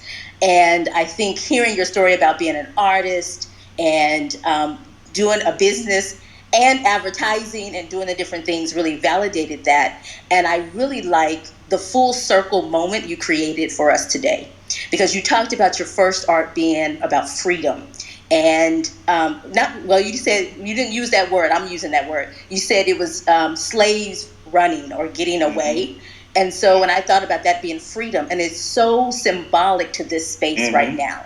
And what we're doing as a people, we are running, getting away, being free, and using the metaverse, because I'm using that term for here, but I like to say blockchain technology to do that. And so I really like that full circle moment. For some reason, I just had an aha with your story and how that's a thread for you, and it really created inspiration for me. So thank you. And thank you for that, Tammy. And one other thing I want to leave with what you just said is, if you think about high school, when you went to high school, you probably had either six or seven classes. And then you think about wealth builders, and you think about billionaires and millionaires, and you think about the one thing they all have in common is multiple streams of income.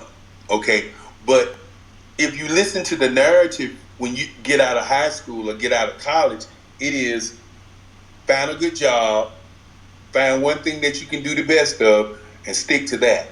And people don't realize why high schools and schools were created. High schools and schools were created because of factories.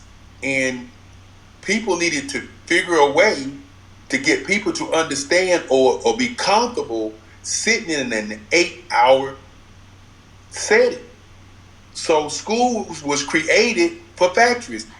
But at the end of the day, when you think about what you was learning in school, you was getting 6 and 7 classes.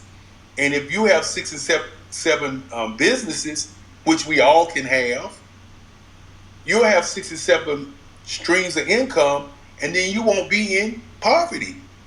And a lot of times we don't think about it. And when I say that the wealth gap will crumble because all African Americans, who typically we hear that in the Jewish community is months, in the Hispanic community is weeks, but in our community is 6 hours.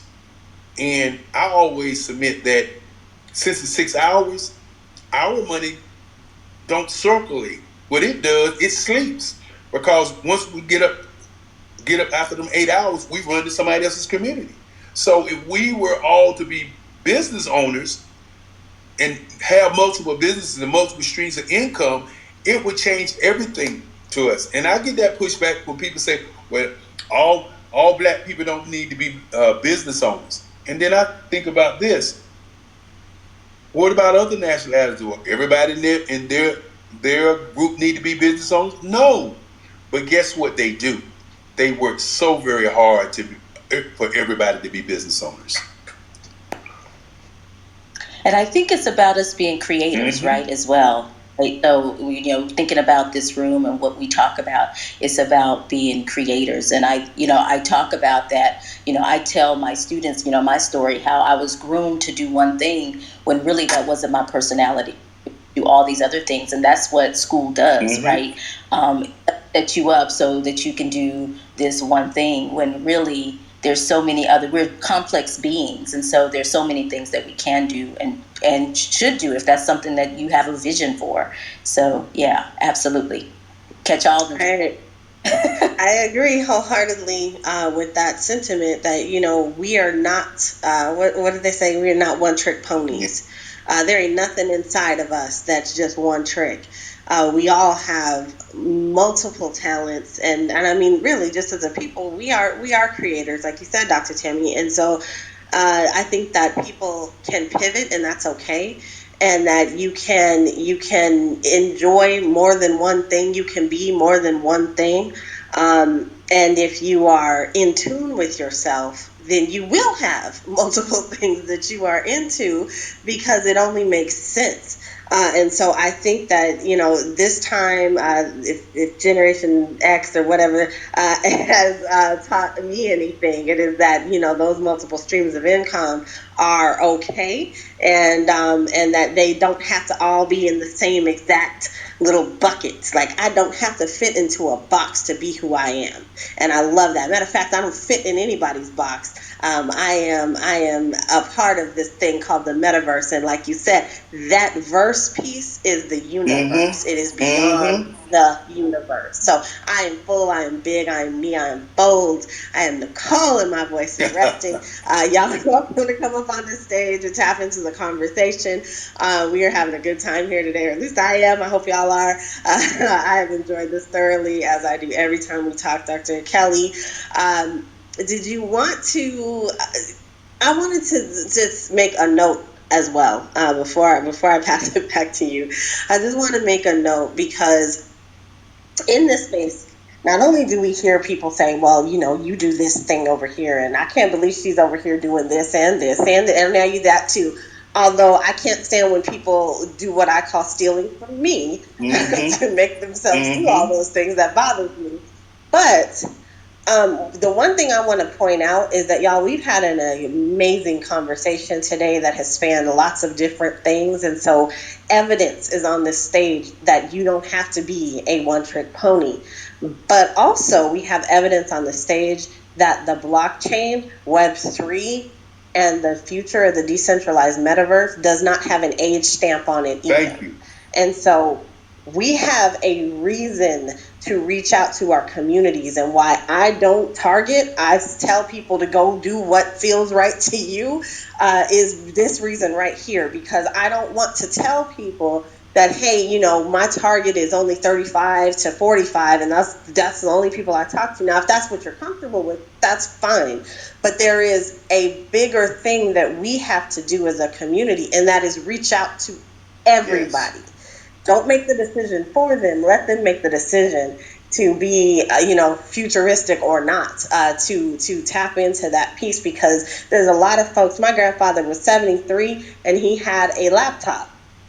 And so, he learned how to get on the internet and learned how to program the laptop. And, he was the one who introduced me to laptops. Now, I built my own computer when I was 10, but he is the one who bought me a laptop when I was in high school.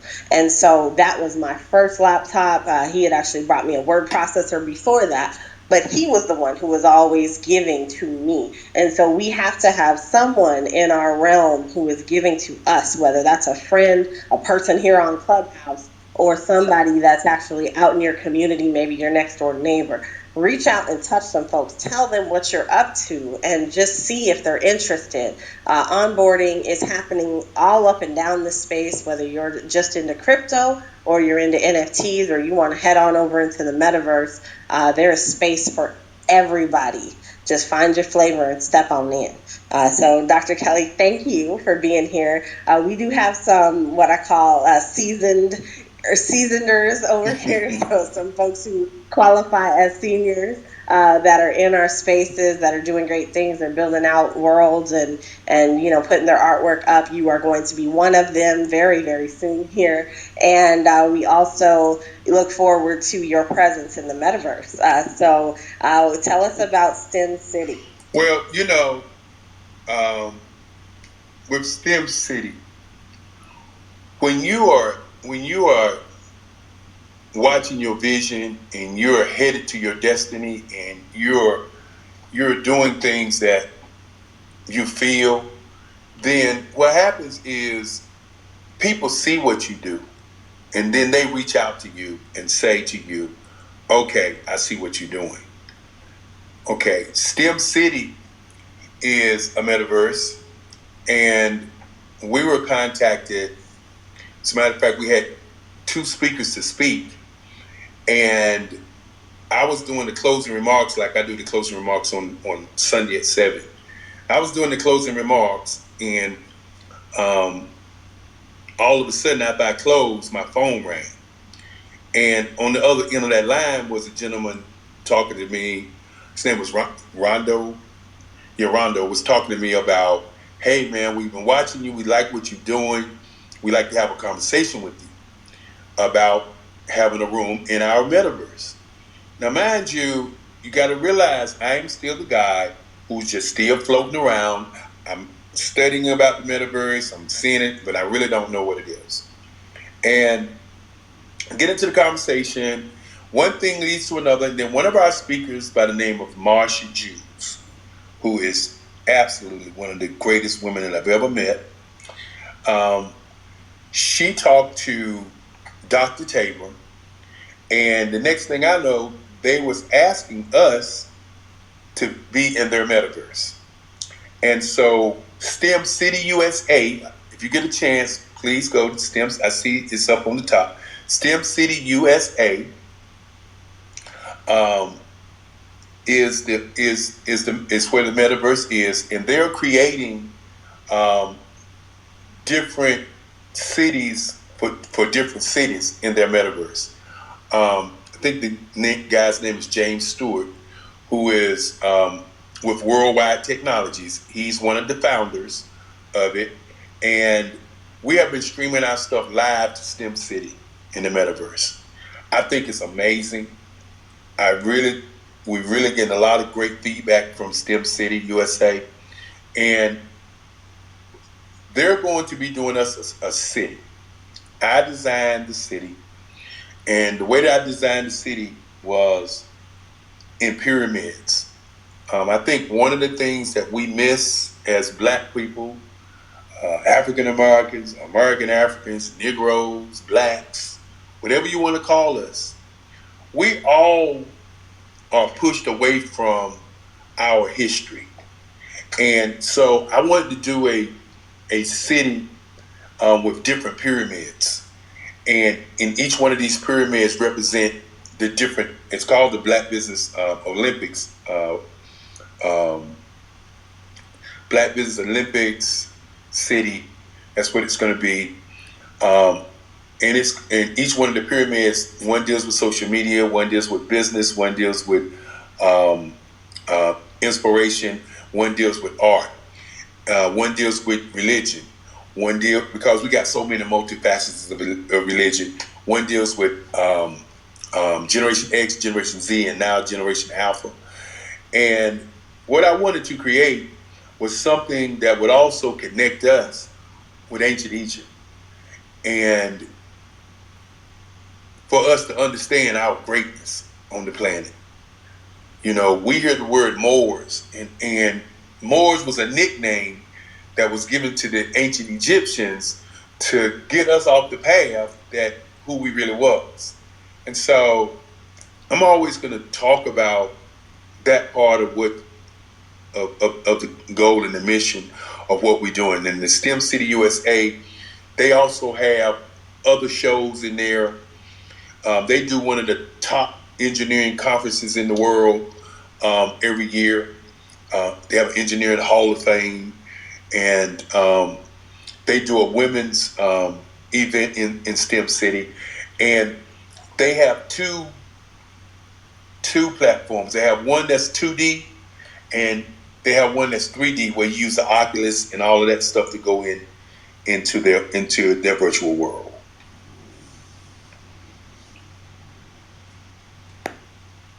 All right, y'all, so go check that out.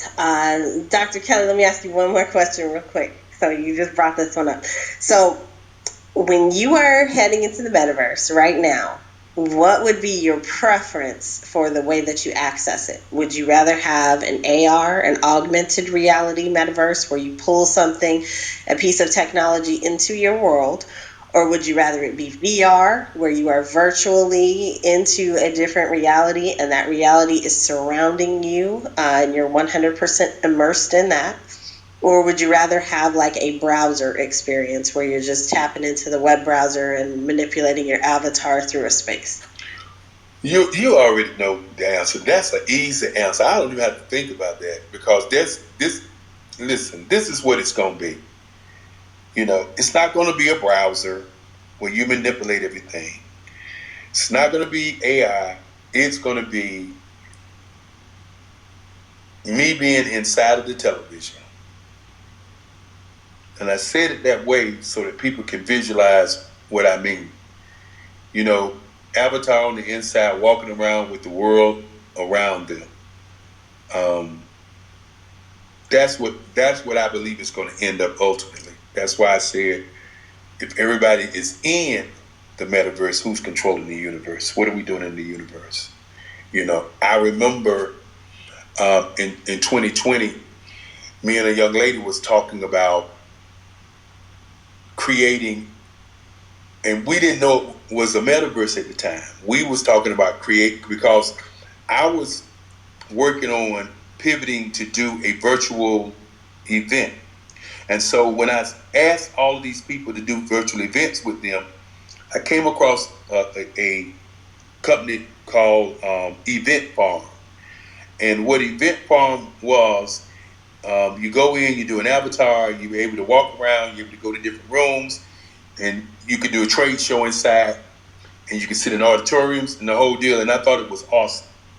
But the price tag on it was just so high, I was like, well, I'm not doing that. I can't pay y'all, because I felt like what happens to black people a lot of times, it's kind of like the club that goes out of business. You know, the white club that goes out of business. Then the white people turn the club into a black club. It's packed. White guy gets rich, and all you get is party. So I thought it was like $40,000 to do the. No, it was $50,000 to do the Black Business Expo inside of their event farm situation where you got your own avatar and you walked around. And I just felt like that they was going to take my $50,000 and they was going to use it to develop their event farm software. That's what I felt. So I just said, I'm not doing that. And so we started doing it the way we're doing it now, utilizing the IBM network and StreamYard and streaming every place. And we didn't go back. We didn't go back with the original idea of actually going inside and having the avatar walking around and doing that whole piece. And now we're 2 years in. We're 2 years into this, almost 3 years. And one thing I want to say to people, when you got an idea or a thought or something you think will be something that's going to work, don't wake up the next day or a month later or hours later or years later and see your vision and somebody else created it and you thought of it first. I want people to think about it today. If you're thinking about anything that you want to do right now, stop saying I'm gonna wait for all the lights to turn green before I go and do it. Stop waiting, because you got to realize somebody else somewhere in this world, on this planet, is thinking the same thing. The question is, who's going to get to it first? That's what Zuckerberg tried to do. He tried to hijack the whole metaverse. You know, he tried to hijack the whole metaverse. If you were not paying attention and you just tune in to Zuckerberg and Meta and his definition when he did that whole thing, you would think that he was the only metaverse.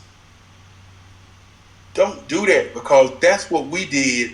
That's what I did when I ran into Event Farm. Instead of looking at it and I kept saying to myself, I ought to negotiate and talk to them about my idea of creating a whole entire world where people could go to different worlds and experience things at different worlds all around the globe. That was an idea I had in my head. But look at where we're going now. That's where we're going. We're going to a space where I can pull up, I can have an avatar, and I can say I want to go to Las Vegas. And my avatar could go to Las Vegas. I could experience all the stuff in Las Vegas. Play games, the whole nine, lose money, win money, the whole bit, and then come back to my house. You know, when I see these machines where these doctors are getting into these machines and they're operating on somebody way across the world, it frightens me. When I look at what Boston Scientific is doing with them robots, they created that dog, and I just see this world going to a space, and we as black people are sitting on the sidelines watching, and we gotta stop the watching, because our genius is gonna make this thing explode. Somebody, some kid, somebody somewhere is gonna create something that's gonna impact this metaverse that nobody thought about. And the only reason it's gonna happen is because that kid or that man or that woman is gonna take action. And so my ending of this conversation, if this is the end, because I still want to get some more questions, but I love to have questions, because question and answer is the best part for me. But my ending to this whole conversation, if this is the end, don't sit back and wait until it's all over and then say, I shoulda, coulda, woulda. Because a lot of times we do our shoulda, coulda, wouldas, when in reality, we can do our nows right now.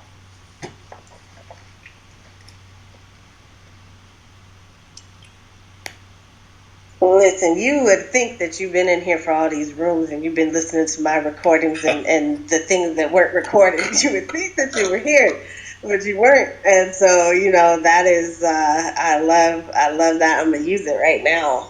Genius is common. So there you go. Everything you said, like, that's what we talk about in this space. So if you guys are here for the first time, please tap into the house at the top. Please follow the club. We have some great things planned. It's Memorial Day weekend, and we are not going to end with this conversation, but we've got some other things planned for Monday, so stay tapped in, stay tuned in. If you are here for the first time, follow folks in the space, because that is how you are going to ensure that your Clubhouse hallways has some seasoning, the kind you actually like.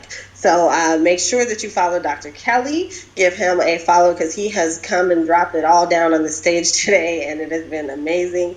Gary, welcome to the stage. I'm glad you came up. Tap in. Hey y'all, what's going on? Great discussion. Man, like my mind is just blown. I'm hanging up some curtains, and I was like, man, let me just stop what I'm doing right now, so I can just join in on the conversation. But Dr. Kelly, one question. So, can Black folks really be serious about building businesses if we don't tap into the current business structures that allow us to be protected, to take advantage of the tax structure, those kind of things?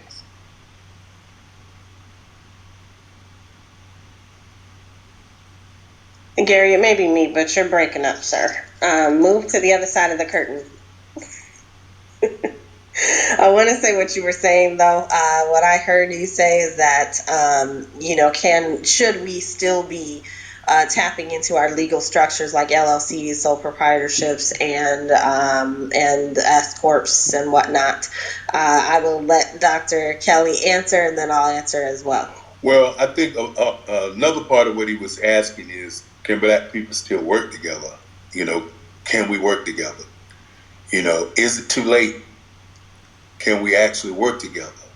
When it comes down to business, the thing that is missing in our minds, I believe, sometimes is that we all have different ideas, different opinions, and we all have different, egos, for lack of a better words, or feelings, which is turned into a thing now. In terms of Black people working together, I know Black people can work together. Not only do I know Black people can work together, I believe that when the switch is actually turned on, that Black people really need each other to survive, I believe Black people will be stronger together. I think it's kind of like we were born with a mind and we take it for granted. I think we're born in America and we take it for granted. Other people, they don't take it for granted. They come here, they stay in a house together, 12, 15 strong, grown people, get along, and then they turn around and buy the community. You know, black people have gotten into this whole I don't like you. We done got into the I don't like you mode, and that's what I call the mud that we're in. But we have so many black people who are so great and doing great things until we spend more time in the mud and we don't look at what other people are doing. And sometimes we don't ask the question because we don't feel like that people who are successful will actually talk to us, because we still are in this whole narrative that's pushed on us each and every day. And so what I would say to what the young man is saying is that I know we can work together. I'm proving it. You know, I'm proving that 145 people can come together once a month, and we're going to do it every month next year. But we're going to end up doing it 365 days, 24 hours. I know we can do it because I understand advertising. Each person, when they die, generally the funeral directors, they set up for 250 people. When a person's getting ready to get married, they generally set up for 250 people. So I know if you just utilize that as an advertising formula, and you say you can get 9,750 people to do something together, and each one of them people represents 250 people, it can show you the explosion that we can do by just doing one thing together as a group. Hey, Doc. Hey, man. Thank you for that, man. And one thing I've been know for sure is that black people can definitely work together, man. I mean, I've worked with, black folks on a myriad of projects and businesses. So, like, one thing for sure I know is that we can. So, but my question was more, like, can we really be serious about black folks building businesses unless we also have some conversations about make sure we got the right organizational structure, those kind of things in place. Well, I think we can. I think we sometimes, like I said earlier, sometimes we fall prey to, the mud. And when I mean the mud, it's folk who are not serious about what we're doing as a people, or serious about business, and I call them hustlepreneurs. And then a lot of times we as black people get into the I-preneur situation. But I do believe, I believe that one of our biggest challenges is having conversations. I do a mastermind think tank, and a lot of times you hear mastermind, and you think that, okay, you got one guy that's going to put it on. He's going to bring in a keynote speaker. Everybody's going to listen, and then everybody go home. Well, what we do, and I think this is something that what y'all are doing today is a mastermind think tank, okay? Because even though it's one guy talking, you start asking questions, and then everybody is able to ask questions about what's going on. And so what we do is we have business owners in there, and we'll ask the question. We'll say, what is the biggest challenge in your business? And then we have some 25 people in the room, and each person gets an opportunity to say what they think that the solution to that is. And we don't do we're going to tell you what to do. We just all think about it, and we give you our solution, and then that allows you to see it from a different lens, from different people, and it allows you to grow as a business owner. And I believe that these conversations that y'all are having, and Nicole, this has been awesome for me. These conversations that y'all keep having like this can change the narrative for people who really want to do business, because there are people out there that want to do business, but they don't know who to talk to or what to do. And I believe that in terms of what you're asking, I believe that that not only can we do business, but we can thrive. And I believe that we have so many serious-minded people, but what happens is they ask the wrong people about something, and then they get discouraged, and then the next thing they know, somebody's doing the same thing that they want to do, and they're being successful. We got to get past the whole hustle mentality. Oof. You keep saying all that needs to be said. The last thing I will say on that, Gary, is I am a proponent of doing things the right way until the next way is available 100%. When you have a business, you need to run it like a business. If you are inside of a state, that state has laws. You still need to abide by those laws, even though you are beginning to operate in Web3. That is my personal opinion. Y'all are going to do what you want to with it. But yes, when you have a business, that business needs to be structured like a business and run like a business, and then take it from there. And if you want to operate a wing of it, or set up something different that is fully Web3, and do that, but always protect and insulate your personal self from things, because that is the whole point of having a business. When you have an LLC, that is a limited liability. I am not providing any kind of financial advice. I'm telling you what I do. So follow your state laws.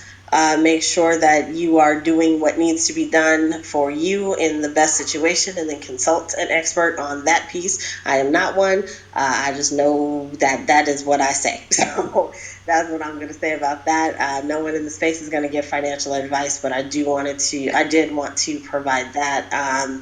Just as a best practice. I mean, it was common sense. So definitely do that while you can, and until Web3 is fully formed, because we are saying this more and more, people are hearing it less and less. Web3 is not built, we are building it. The metaverse is not built, we are building it. We are in the foundational stages of this bad boy. You are here, you are pioneers, you are working to make the future a better place for the next generation. But until then, you best believe that if you are not on the up and up, they are going to come for you. So do what you got to do. That is my thought on that. Go ahead. Oh, yeah, cool, yeah. When I'm in agreement with you, 100% on that, and just kind of to keep back on the conversation that you was having with her the other day, and I did talk with her, and I was like, her, I think that we have to be open and like actually hear what folks are saying, and so if Dr. Kelly or you, Nicole, if you can just give some insight on how can we bridge the gap between those who are in business now, and kind of have like a lot of knowledge on that side, but don't really understand Web3, or kind of like not in the flow, ignorant to it. So how can we bridge the gap to kind of bring them over? Well, I mean, oh, go ahead. Go ahead. Oh, go ahead. I'm glad. Listen, that is the best question of the day, bro. Because I'm gonna just talk a little bit about what happened to me. I was and am still searching and learning the metaverse, about blockchain, Web3, and all of these things. And I ran across a couple of people who I began to ask questions about. Many of those people were trying to sell me things as opposed to give me information while they were doing these conferences and stuff. Because I always reach out to what I call the experts. I want to hear what you have to say so I can get it from the top. And a couple of them told me that I need to start over and learn like they learned. And I think that is our biggest problem in the Black community when it comes to stuff that's new. I think we need to take more time, not only to listen. My great grandfather used to say that many times people can't hear what you're saying because they're listening to what they're thinking. And so what happened was, because the person was telling me I need to start over and learn that way, it's a turnoff when you're searching for information. And I think that we need to take more time out with each other and ask the question, what do you know about the metaverse? Or what do you know about blockchain? If you're the person who already knows, as opposed to when somebody asks a question, you never know if that person has done research to find out who you are, what you do, and how you do it, and that you are in this space.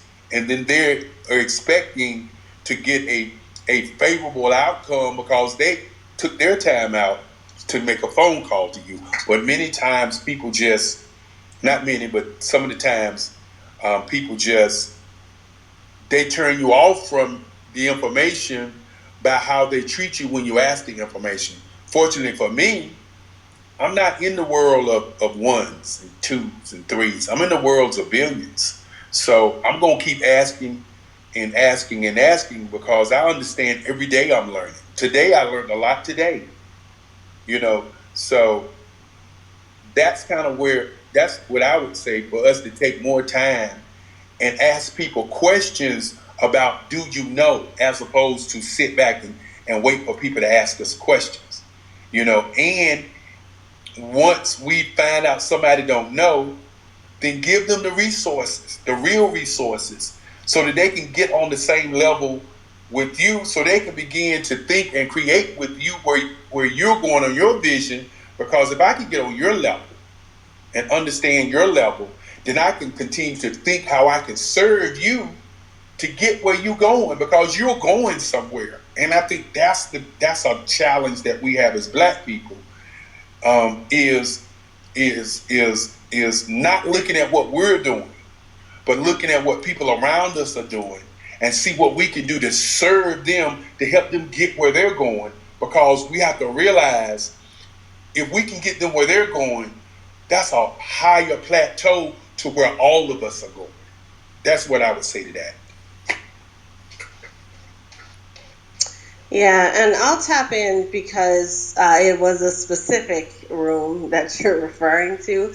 And I still, I think about that room a bit. And so I stick by what I said, and that is that I meet people where they are when we're having the conversation. So in spaces like this, we talk broadly, and I try to make it palatable for people, especially new people. But when I'm speaking one-on-one with somebody, I ask them. And so that's kind of what Dr. Kelly just said. Like, I ask them, where are you? What are you talking about? And so what are you thinking this is? What can I help you with? Like, that's how I approach it. Because the question in that room was crafted, right? So that's the first note. It was a crafted question. And then when I responded that way, it wasn't good enough. It was, no, you can't ask that. Well, that's how I approach things. And so I'm going to do what I do, which is approach things the way that Nicole does it. And so you want me to be able to outline for you exactly X, Y, and Z. And so that's where that lets me know immediately where I need to start. And that is with a meta mind shift, right? Like, y'all hear me say that all the time. That's my website. But it's also my mentality about the space. When you come here, you do need to have a different frame of mind in order to absorb it. But I don't say to discount everything that you've ever learned in life, because you need to apply that here too. You just need to think about things like business a little bit differently. You need to think about company and ownership a little bit differently. You need to think about you being in charge. And so that is a shift. Like, we have not been programmed to do that. Thinking about us as robots, we have been programmed as individuals to say yes and okay and tell me what to do. Not, I'm going to tell you how I want you to use my NFT going forward. You get me? And so, like, that's how I approach it. And I was, and I know people may laugh what I'm getting ready to say, but I was approached by a guy out of Chicago to do NFTs. And, I don't know nothing about NFTs like he knew about NFTs. And so we're talking, and everything was sounding good. Everything was going. I'm making a point about business. Everything was going good, and I was listening, and I was all excited, and I was smiling and everything on the other end of the line, because I was like, finally, somebody can help me with NFTs. And then he dropped the bomb. And he tried to say it real slick and real quick, like I won't go hear it. But for those who don't know me, I used to be an ex-car salesman, so my listening skills are like always listening, no matter what you say. So he goes on to say, and man, this thing is going to be great. We're going to have a gallery. We're going to have your stuff here. We're going to have your stuff there. You're going to be able to sell it for this. You're going to be able to sell it for that. And, you know, anytime I build a metaverse for any artist, you know, I always get 50% of what I sell. And then he kept on going.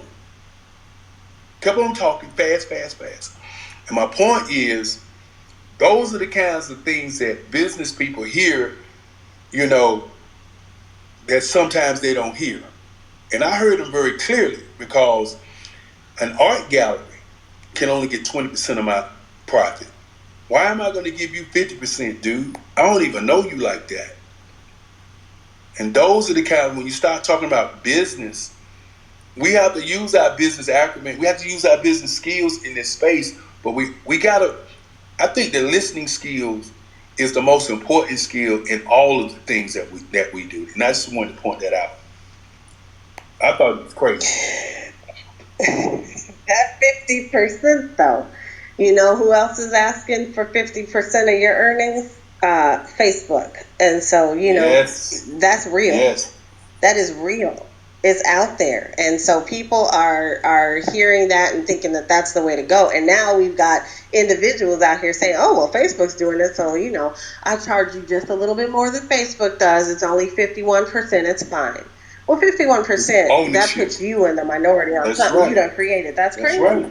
That's right. So, you know, Gary, I hope you've been served with your question.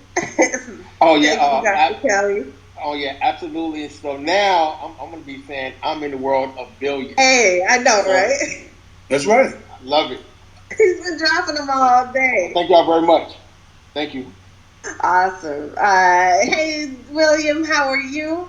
William is an educator, and he's doing cool things with the youth of the world and getting them STEM ready and STEAM ready. William, tap into the stage. Thank you. Hi, I'm enjoying this conversation and a lot of things that this young man is talking about. I've been sitting here writing a blog, interesting enough, on Black and brown people in the metaverse, and trying to, you know, get together some content after this school year. Our school year just ended for the kids Friday, but it's wonderful to hear a lot of the things he's talking about. Particularly what really caught my interest was the ability for people to work together, and that's one of the main things I try to emphasize in my classroom when the students are doing projects. And it's, you know, just letting them know, hey, you know, in this world, you know, you can't do everything by yourself. You need to be able to learn how to network and look at people's skills, talents, abilities, to connect together, to build a business, excuse me, or to be a successful entrepreneur. And of course, being a teacher, I am taking notes. So it's wonderful to hear a lot of things that you're talking about and sharing that actually fit into the future that is happening now and in the future. And I appreciate all this information that you're sharing. And as Nicole said, being a teacher, my wife and I are teachers, you know, taking everything that we can and, you know, putting it together to share who said this, why they said it, who these people are, because kids need to actually see people that look like them and talk like them, and they can reach out online and actually see, so they can make those connections as well. And I said it before, Nicole's platform here in this room is amazing, and it's awesome, and I learned so much, and it's just a blessing to be here, and I just want to thank you for what y'all doing. I'll hand the mic back. Well, can I ask you a question? Definitely. Yes, sir. You're in the school system, right? Yes. How many kids in that school system? Oh, I'd say over 200,000, I believe. Is there? But we're in Jacksonville, Florida. Is there any way that the Black Business Olympics can get your students to file for our scholarships that we give out at the end of the year? I know we haven't talked about what we do and my why why today, one of the reasons that I came was to let people know that the reason that I do what I do is not for money, because I'm an artist, I draw and I paint, that's how I make my money. But the reason that I do the Black Business Olympics is to raise scholarships for kids, give up to $5,000 and laptop computers. And one of the challenges that I have, because when we start talking about entrepreneur and building a team, one of the challenges I always have is I get it because I'm a Black man. I get that. Well, what gives you the right to give out scholarships? Why are you giving out the scholarship? What is the trick? What are you doing? And I would like to ask you how we can get your students in tune, so we can also be a part of your network, so that some of the kids can get laptops and up to $5,000 from our efforts. Well, to be honest, I tell you, I would love to work with you. We can hook up after this conversation and actually talk about that. But the issue with education is, and you said it before, it's the frame of thinking, changing the thinking. And unfortunately, too many people in administration have this linear thought about, okay, we got to get kids prepared for testing. We got to get prepared for state standards. We got to get prepared for stuff that is dictated by, and honestly, I can say this, I've been teaching 33 years, legislative body that have really no clue what's going on in the classroom and could care less about Black and brown students and Hispanic students and students of color. So, I mean, I can honestly say that a lot of stuff that I do in the classroom, being a STEAM educator, I listen to rooms like this, and my wife and I talk about projects that the students can do to prepare them with a mindset of, hey, here's the metaverse, this is what's happening, these are the tools you need to have to start in middle school, but also having a business mindset for the future. So instilling in that is really powerful. Now, granted, they're middle school kids, so they're going through all these changes and stuff, but still, a lot of them do get it because it prepares them for high school. And it's challenging when people come to you and say, well, why are you teaching about the metaverse, or why are you teaching about STEM and STEAM? Black people don't do STEM and STEAM. And my wife and I, we just laugh when we look at them, and it's like, we take it upon ourselves. If we have to be pioneers and get kids ready, we're going to take that mantle and do what we need to do, to create a curriculum or a partnership or collaboration to do it. Because during the school year, when you see these kids grow and they create stuff, because we use a lot of stuff on Paint 3D to help them, develop NFTs and develop projects and develop stuff that we post online to promote what they're doing, you see the change in their behavior and their attitude toward their abilities to be productive and their future to be successful. And funny enough, and I won't take too long, I showed the students that video of Mark Zuckerberg about Meta, but I also let them know this is not just one metaverse. There are multiple metaverses, and there are going to be multiple opportunities for you, even working remotely, that you're going to have to create your own avatar. You're going to have interviews online. You're going to do all this stuff virtually.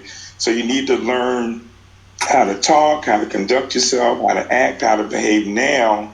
So when those opportunities come up, you'll know what to do. And we always encourage them, look at your friends. A lot of your friends don't have the chance to learn this. They're going to be coming to you, asking for your help and your ideas. And that's a chance for you to be a consultant and charge them for your knowledge. And they kind of laugh, but I say, think about it. In high school, you're learning stuff that high school kids aren't even learning.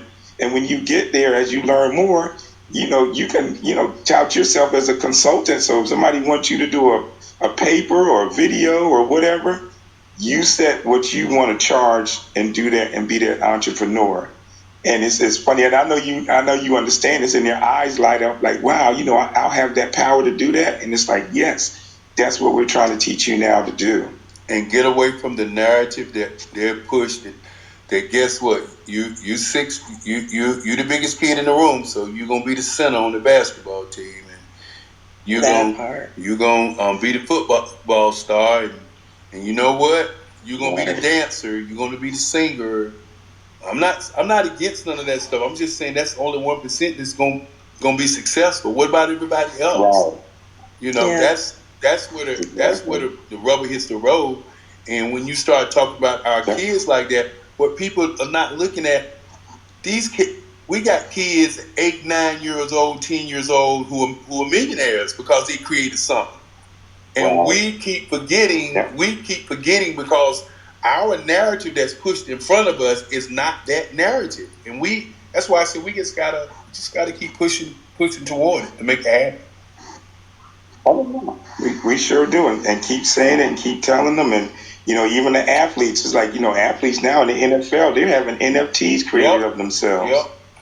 And that's an investment for the future. So when you tell the athletes, the boys and the girls, this, hey, it's not just getting out on the field. It's how you market yourself. It's how you brand yourself.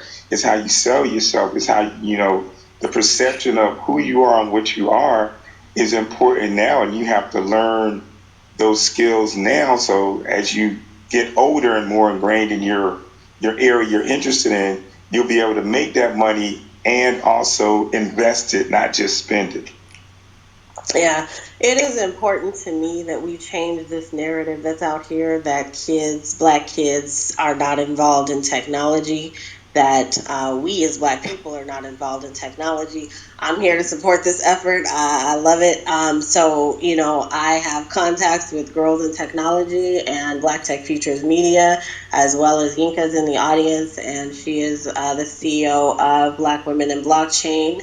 And we have a network. I'm also building up a network, and now is as good a time as any to announce that. But it is, you already know, but it is Black Blockchain Alliance, and that is to do specifically this. That is, to put us out there and to have a platform for people to use us as a resource. There's too many conferences going on where people don't know we're here. There are too many speaking engagements that are passing us by. There are too many times when I look at it, Twitter and Instagram, and we're not represented. We are here, y'all. And so I saw this happen in technology. I don't want it to happen as we head into Web3. The Black Blockchain Alliance is available. You guys can sign up. Sign up is currently free. I'm going to put the link in chat if you want to do that today. Awesome. Sign up will not always be free, so just be mindful of that. That will be changing. There is also a club here on Clubhouse that you can join. And yeah, the kids are our future, and I am that auntie that buys my niece and my nephews their first set of technology, their first laptops, their first. I don't buy anything, so no iPads, no iPhones. That doesn't happen, but they do get laptops and tablets from me, and I try to just encourage that. And I think that we need to do that more consistently. And definitely take advantage of some of these things that are out here. There is a space for blockchain and education, and there are people who are willing to do that. Some of them are in the room today, but there are, there's a lot of folks out here that can be helpful in this initiative. So, Dr. Kelly, I'm happy to pass those names on to you, and I know that you're on the stage. We got folks who are also doing some great things as well. Reese and Mr. Why did I not remember your name? Edwin. Welcome to the stage. I couldn't see it because you say here to help. But we do want to hear from both of you guys.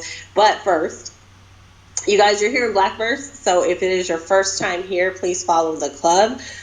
We are making waves in this space. We are helping to educate, train, and advance for and in preparation of the decentralized metaverse and also the multiverse, because we all know that there is not one metaverse. There's not just the interconnected metaverse, but we all will be connected in our verses. There will be multiple metaverses, yours, mine, ours. And so all of those will exist within the future of the metaverse. So It doesn't matter what you like. It doesn't matter what you want to build. What matters is that you build it and that it be decentralized. Decentralization is meaning that it is built on top of the blockchain. Web3 is empowered by the blockchain. And so if you don't know what the hell is blockchain, you can join us every Thursday in Black Women in Blockchain. And it's not just for women. Guys can come on in there too, where we talk about what the hell is blockchain. So you get a fundamental foundational understanding of what this technology is that all of these things are going to sit on top of, so that you may then begin to transact and understand why you are doing so. So thank you for being here. I appreciate all of y'all. Mr. Edwin, how are you today?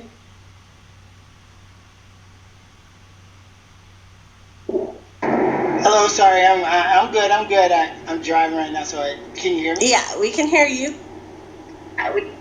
Okay, sweet. Yeah, no, I'm loving this conversation. You know, I always love your rooms, Nicole. You are making the Web3 world a better place, and I really appreciate you. Thank you. I appreciate that. It's encouraging. Thank you. Yeah, cool. So, I mean, I just wanted to piggyback on, so recently, and I think it's really important to tell young people and educate young people and share with young people the emergence of this Web3 technology. So I've gone back to my roots. I was a part of an organization when I was a young kid called City Kids in New York. It really helped shape my life. And so I've been doing tutorials and on how to set up an NFT. We're planning to drop a huge Keith Haring project for NFT NYC, and so I want to make sure that the DAO that we're creating and everything in that direction is towards helping young people to onboard into the Web3 future, which they're going to be a part of. So that's what I've been working on, and I love this conversation, and yeah, I'm definitely here to help. That's why I changed my name, because I'm here to help. I approve. So thank you for coming up. So City Kids, we are going to be checking for that and look to help and support you. Make sure that we get flyers and whatnot so we can spread the word about what you're doing at NFT NYC. Yeah, and thank you for that. Yeah, so City Kids has been around since, when I was 6, it's been around since the 80s. Say that one more time. Citykids.com has been around since the 80s. I was a part of it when I was a kid. They're new. They're working on a DAO called the Good Art DAO, and I think it's thegoodartdao.org. Okay. All right. Okay. Yeah, I'll put it in chat for you. So thegoodartdao.com is what you said, right? No, it's the Good Art DAO, like decentralized. The Good Art DAO. Organization. Yeah. The Good Art DAO and citykids.com. Okay, I'll put that in chat. Good Art DAO. All right, I'll make sure I got that right. Okay, Miss Reese, how are you? Welcome to the stage, and thank you for that, Mr. Edwin. Absolutely. I am so grateful to be in this room. Again, Dr. Kelly, you just diagnose the entire community and what we can do in the well-being of our success and finances. So yeah, I paid my my cousin Pete. He's supposed to run, but I told him to stay for a second because he has been a creative for as long as I've known him growing up. But then there's no collaboration, and even for Edwin to say that he is in the city. Pete is also in New York City, and yet their path has not crossed. And then there is no collaboration, and there are gaps, and you are thinking what you are thinking on your own, and you are isolated. And so I am really excited that we are having this conversation, and I'm also excited that like Nicole said, what the hell is blockchain? Is a movement, and I feel like all these different pieces are going to come together. Because what I do is more structured towards mindset and emotions. And it had to take Yinka to invite me, even when we had the conference, to realize I had a part to play, because if people's mind shift, then they take in all these different pieces. And I love the fact that really you are teaching young people how to open up, because the system teaches us how to get a job, how to work for somebody else, how to be programmed so that you can be enslaved, to put it mildly, in so many different levels. So you can take loans for student loan, but you are not conditioned to even take a loan for your own business. So we need to we have so much dismantling to do. But I'm so grateful that the conversation is happening. I'm racing. This is awesome. Awesome, Reese. Thank you so much for your share. Dr. Kelly, did you want to tap in? Well, one of the things I want to say about today is that word collaboration is important. Collaboration is the key to beating competition. And many times we're not taught that. Many times we're taught that you got yours, I got mine, and I'll meet you at the top when I get there. A friend of mine said to me, there is no elevator to the top floor. You got to take the steps. And if you just think about what I said earlier about getting that 9,750, and the reason I keep hammering the number in is because when you keep hammering something into your head, it keeps you focused on what you're doing. If all of us on here today would collaborate on one thing, we can push it over the top. And the whole collaboration piece is something that a lot of times we don't do. And it's not because we don't want to, it's because we don't look at it as a possible way of being successful. A lot of times when people come to me and talk to me about business, and I ask 3 questions. First question I ask is, who is the number one business in your industry? Okay, so you don't know, so you haven't done your research. The second question I ask them is, what is your structure? Okay, a lot of times people don't know what their structure is because they got in business, they started doing well, and they just kept doing business. Okay. And then the last question I ask is, who do you collaborate with to win? And that's where the big exclamation point comes.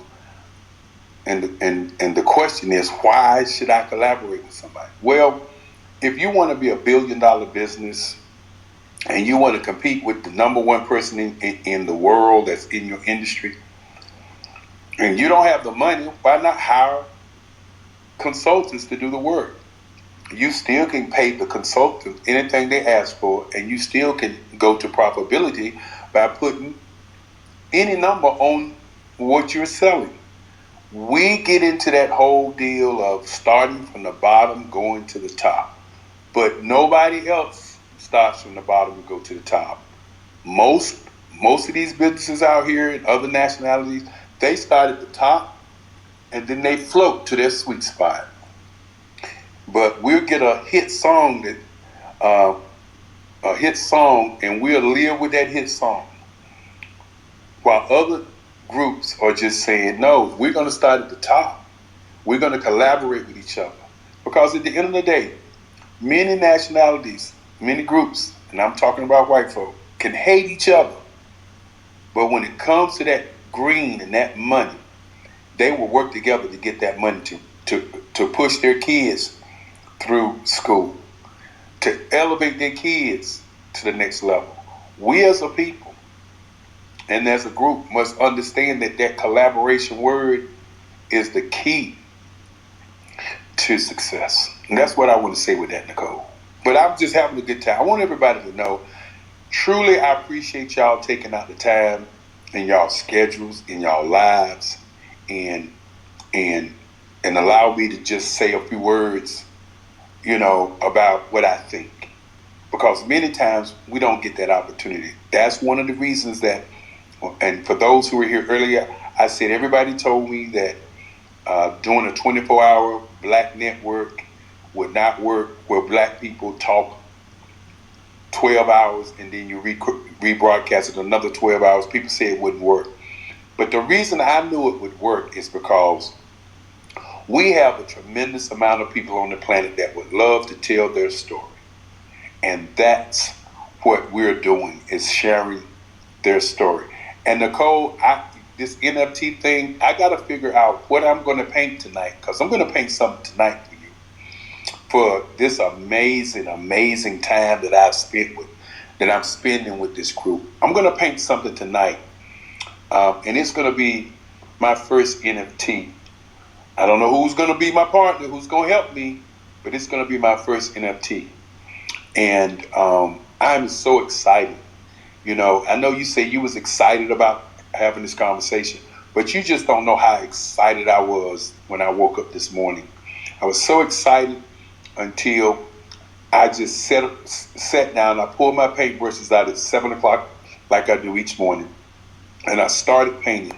And while I was painting, I was thinking about, what could I do to serve the community and serve the world today? And I hope in some way that I've shared some information or some conversation about the people that raised me to the point that I am today, that will allow for them to do something like reach out to a kid, reach out to a student, reach out to somebody, or just reach out, because that's the challenge, reaching out. When 3 kids are walking down the sidewalk and they got hoodies on, what do? Do you clutch your purse? Or as a man, do you get on high alert because you're a part of the narrative that's been painted? I want to change that. I want to change that. And that's why I believe I'm here. Like I talked earlier about being in an accident and laying in the bed looking at the ceiling. I want everybody to think about this today. What did I get out of the conversation? What was said that I've been thinking about and I haven't done nothing? I haven't taken action. That's what really the part of life is, to take action.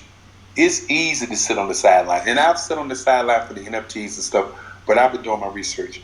But we as a people, I tell people I'm not the king, the emperor, none of that stuff.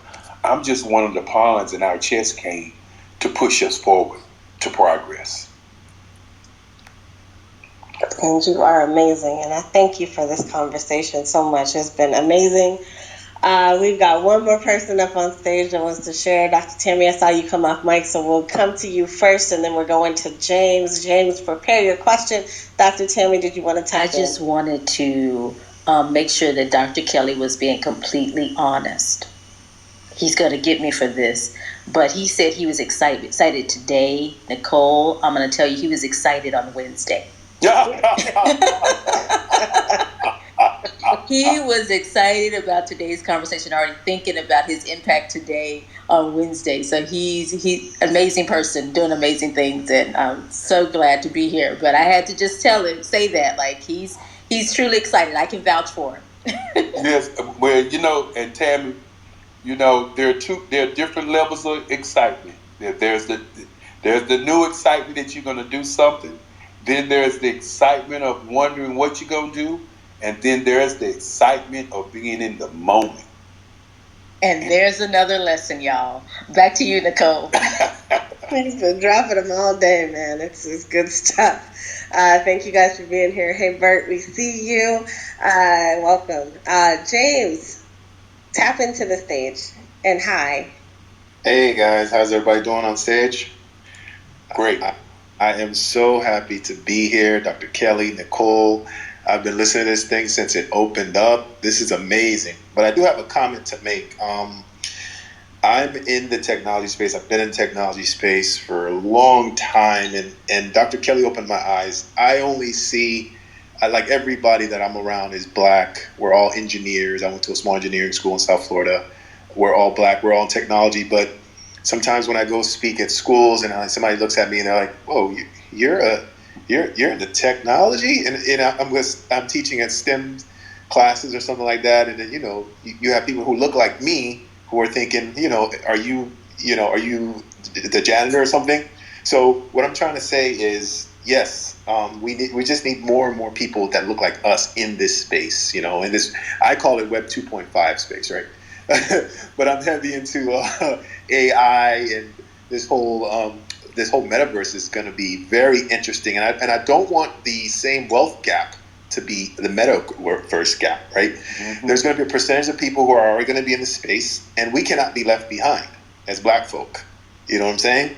So the more people we bring on board that look like us, I think the better it will be. We have to close this wealth gap, as well as many other gaps that we have between us and the majority. And that's the comment I wanted to make. I dropped the mic. I think that's great. Can I do a selfish announcement now?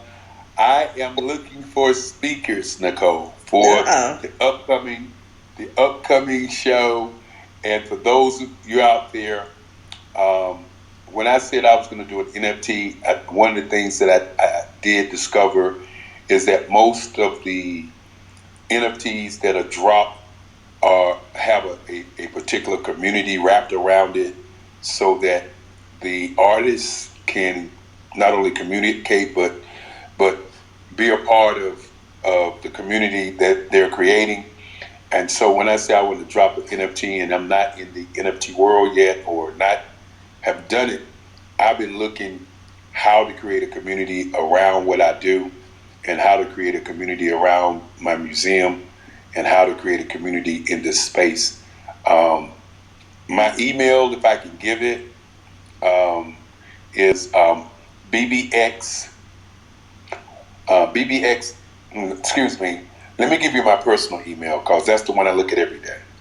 It's erickelly45@gmail.com. If you want to continue the dialogue and conversations. I know I reached out to William. James, I want you to reach out to me too.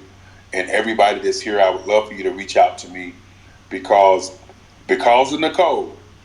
Once I do this painting, I plan on sending prints to all the people that reach out to me, free of charge, out to all of the people who reach out to me about the Blackverse.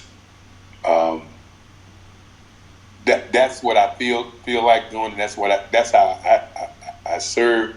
And again, if anybody wants to talk to me about my service to them, I'm always open. My ears are always wide, and I do listen. Hey, yay, Blackverse. So we getting free prints, y'all. So the email again is erickelly45@gmail.com. Dr. Kelly, thank you so much. I will take you up on that, but I'm also going to take you up on the offer to help you get them NFTs out the door. The community is already here, so if you want to use Blackverse as the community where we do this as a project together, I'm definitely on board to talking more about that with you and what that would look like. But yes, we have some great folks in this community and across, a lot of other communities as well. And we are all ready and willing to help make this happen. So your legacy minted on the blockchain is what I desire to see happen. And it doesn't matter to me, kind of like who's doing that. I would like to be the one to do it. But I do want to see it happen, because it's important that we get that done. So, yes.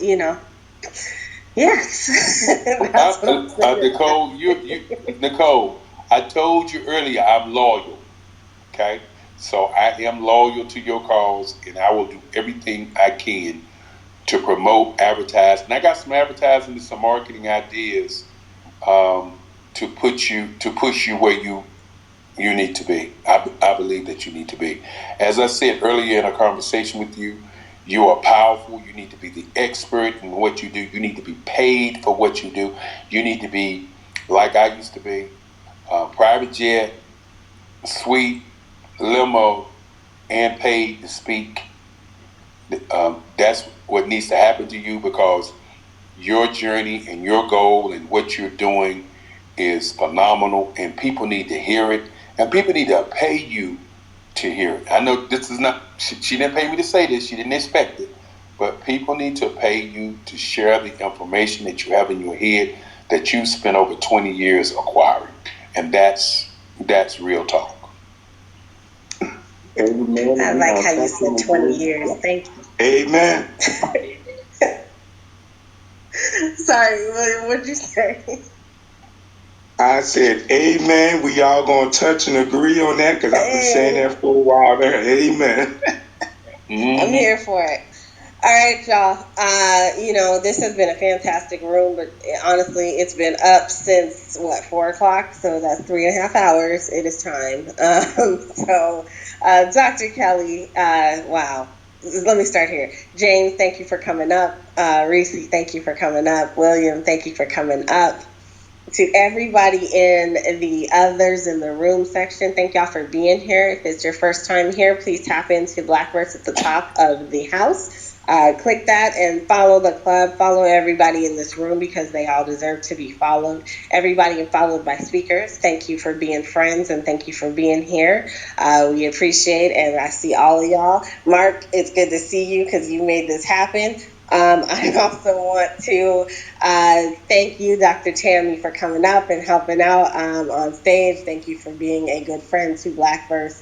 And also, Dr. Kelly, thank you for the blessing you have bestowed on this place, because your knowledge is like none other. Your experience has been amazing, and just being able to sit here and listen and absorb the gems that you dropped has been fantastic. So I thank you. And I thank you for all the conversations that we had leading up to this, and that we will continue to have, because I got a new friend, y'all. And I love talking to you. This has just been like, just us being on the phone. So I appreciate you so much. But I look forward to all the things we've got coming up in the future. And if you go ahead. I just want to say to everybody, thank you for your time. And more importantly, I just want to be honest. I really appreciate the time that y'all share with me. I told Nicole when we were talking earlier, I said, I will be there as long as you want me. I didn't know how long it was going to be, but in my mind, anytime that somebody asks me to share, I'm always willing to share and serve. And so with that being said, I just want to say thank you to everybody. And I gave you my email. If you have an idea in your head about a drawing, a painting, a thought that you have, I would say that my gift, or better yet, my skill is to be able to listen to what you have to say and then create it on canvas, or create it in pastels, or create it for you. And of course, we didn't talk about my advertising side much, but I'm a pretty good graphic designer, do logos and all of that other stuff. I do everything advertising and marketing. I don't do it as much anymore, but what I want to say is, I have one saying that I say each and every day. Well, two sayings that I say now, because I adopted a new one. And those sayings are this: I will, I can, I must today. And then my last saying that I leave with everybody at the end of my emails, and I believe it. What you're looking for is looking for you. And if you would just pay attention to the signs that are right there in front of you, you can always get to your goals. What happens to us many times, we don't recognize the sign. When I first called Nicole, I left a crazy message on her voicemail, because I really wanted to talk to her, and when you're in sales, you got all the sales tricks, right? And I'm gonna tell everybody one great sales trick. If you want to get in touch with somebody, you're leaving them a message, stop leaving completed messages. Leave an incomplete message, and they will call you back. A message like, "I understand you are the person who I need to talk to about this," and then hang up. Guarantee you, an incomplete message will get your phone call every time. And that is real talk, right, Nicole? Hey, it works for me. Yes, it does work. It does work. I'm helping the community. I'm just helping the community. But again, what you're looking for is looking for you. We have the social proof, I guess. Yes, that and Genius's comment. So, you guys, again, this has been a fantastic room. I have been filled. Y'all have been filled. I'm just calling that into existence, even if you disagree, but you don't because you're still here. So I appreciate all y'all being here today. Don't sleep on Blackverse, because on Monday, Memorial Day, we have Lamar Wilson coming. So all y'all Bitcoin billionaires and all y'all Bitcoin lovers who don't want to talk nothing about the metaverse, we're going to be talking about the metaverse on Monday. And we are also going to be preparing for the Consensus Conference, so they are going to be coming to speak to us as well. But yeah, y'all, Black Bitcoin Billionaires is coming to Blackverse, and we are going to have a conversation about the metaverse. So if you were in Black Bitcoin Billionaires on Wednesday, then you heard half of this conversation, and this is the continuation of that, just being able to lay things plainly and move forward for our people. And just trying to decide, what should it look like? What does it look like? What's your vision for it? I don't care what your metaverse looks like. I know what mine looks like in my head. Today we talked a whole lot about vision and being visionary and being able to envision some stuff. So Blackverse, get ready, because our metaverse, we got to build it. It's not going to be created by other people. What we want is not out here, and so we need to build that, and so it's time.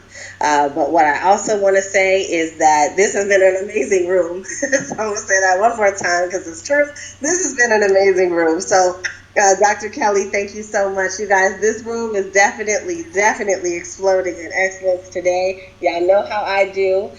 This room is going to explode in Black excellence in 5, 4, 3, 2, 1. Thank you all for being here. Have a good rest of your weekend, and please be safe, y'all.